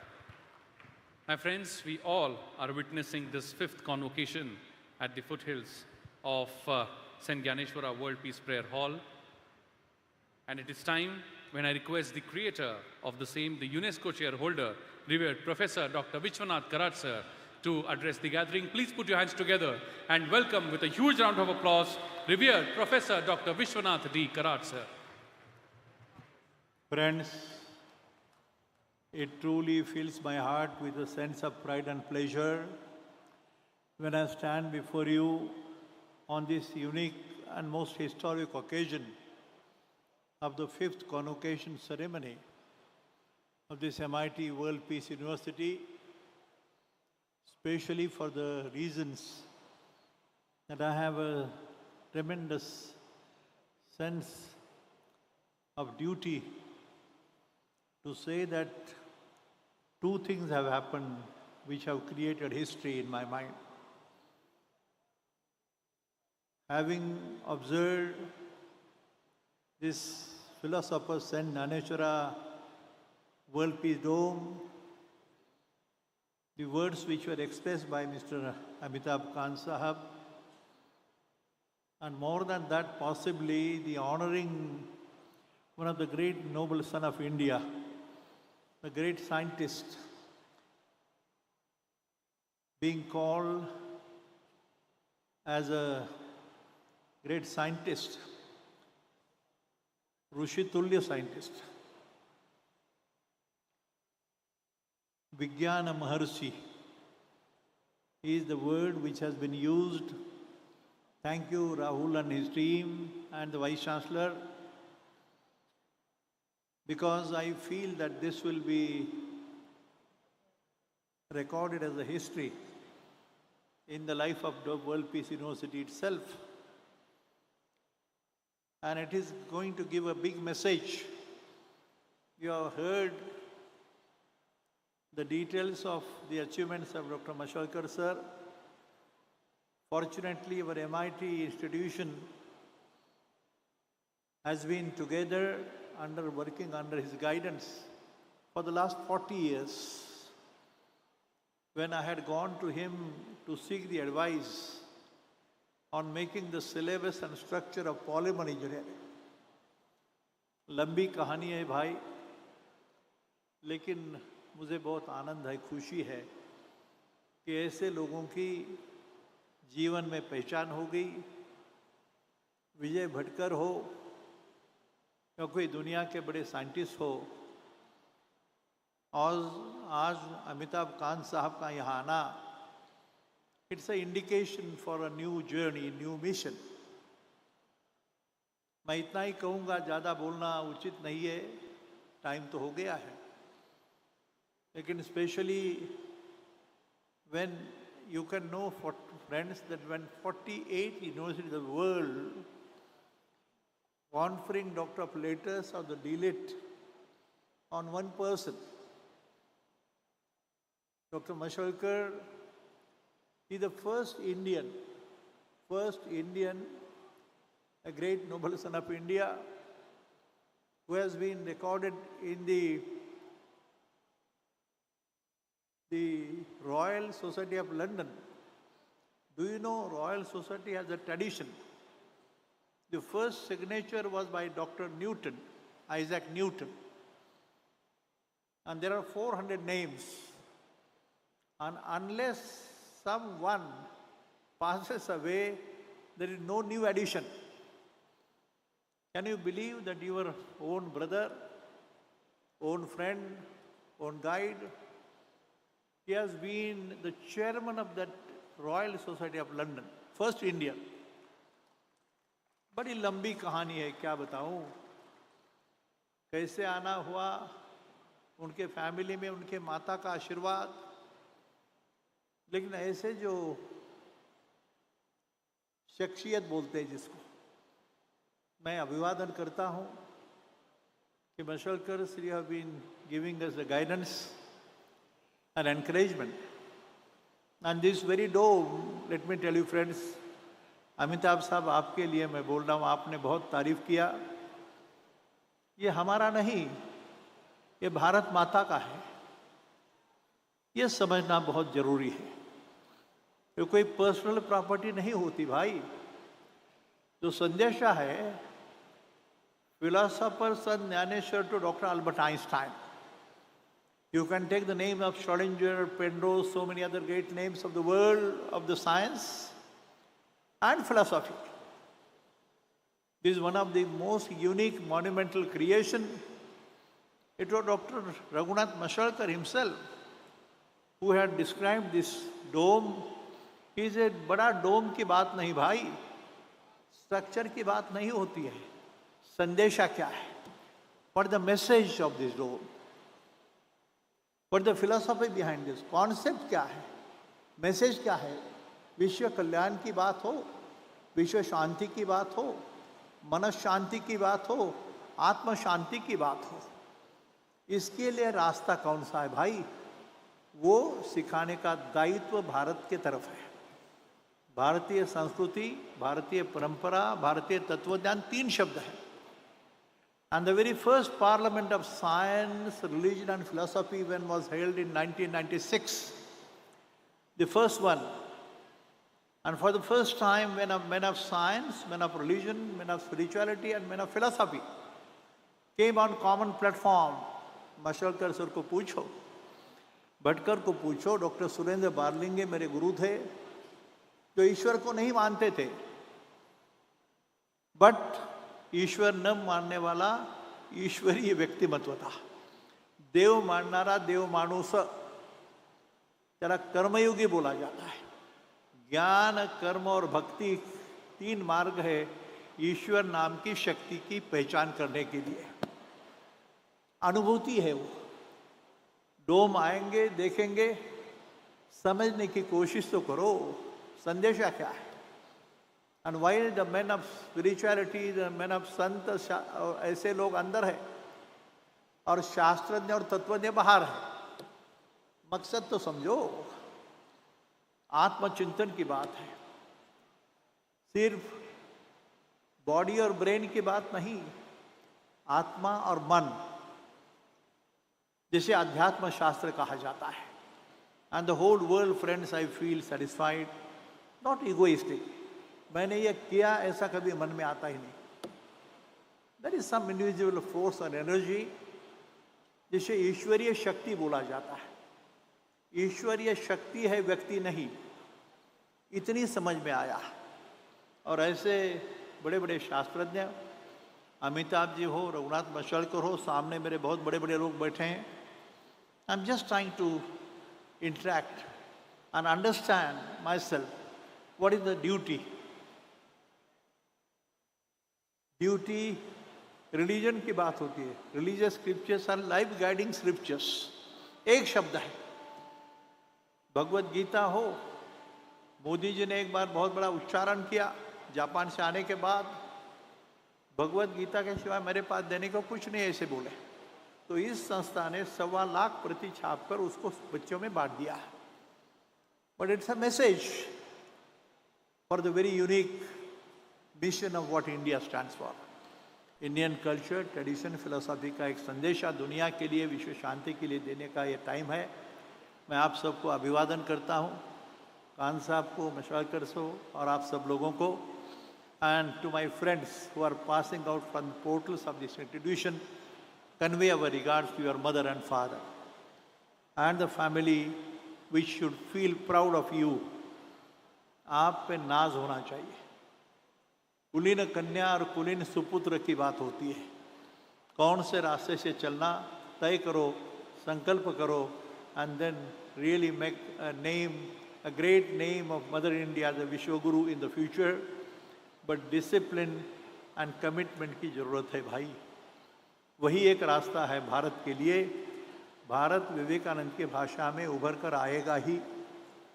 उनकी भाषा दुनिया को सुख, समाधान, शांति का मार्ग दिखाने का दायित्व भारत माता का है और उसी रास्ते से चलकर यह दुनिया बन सकती है। दुनिया को भारत का संदेश ही बचा सकता है, दिशा दे सकता है शांति की और मन शांति की। धन्यवाद friends. Thank you very much. Let's give a big round of applause, my friends, to revered Professor Dr. Vishwanath Karad, sir. Thank you, sir. Thank you very much for your words of wisdom. Now, I would like to invite the Controller of Examinations of MIT World Peace University, Dr. Shakti Ganesh Murugesan, to kindly propose a vote of thanks.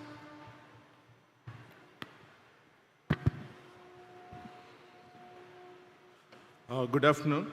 Thank you is a prayer that cannot be seen or touched. It must be felt by the heart. I feel honored and privileged to get this opportunity to propose a vote of thanks on this precious occasion day. I thank all the honorable leaders who blessed us with their presence. I offer a warm welcome to all the guests, parents, students, and my colleagues, both from teaching and non-teaching departments on this beautiful sunny day. I am assured that you have enjoyed a lot at this function.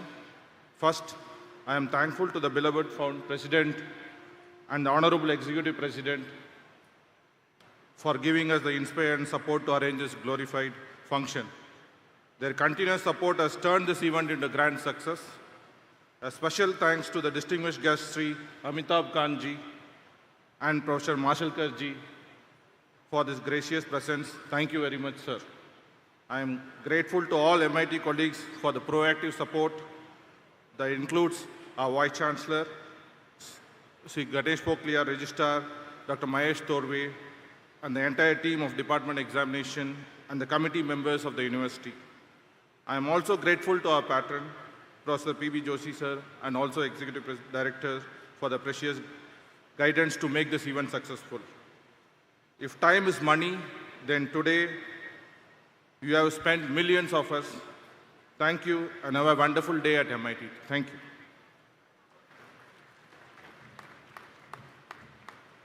Thank you, sir. Thank you very much. My friends, I would like to share with you that after this session concludes from here, at 2:45 p.m. sharp, the succeeding sessions of conferment of degrees for Division 1 and 3 would start at this very venue, and for Division 2 and 4, the venue would be the World Peace Dome. I repeat, at 2:45 p.m. sharp, the ceremony of conferment of degrees would continue for Division 1 and 3 at the same venue, and Division 4 and 2 at the Dome.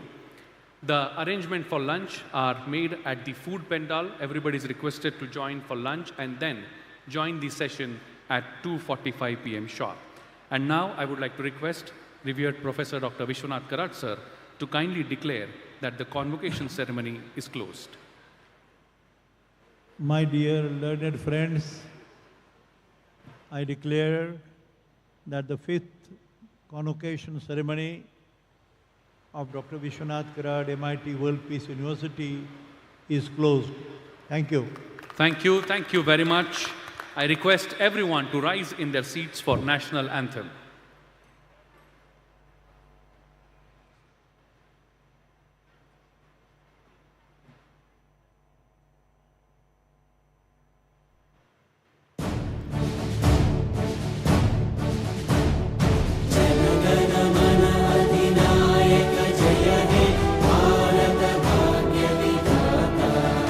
Punjab, Sindh, Gujarat, Maratha, Dravid, Utkal,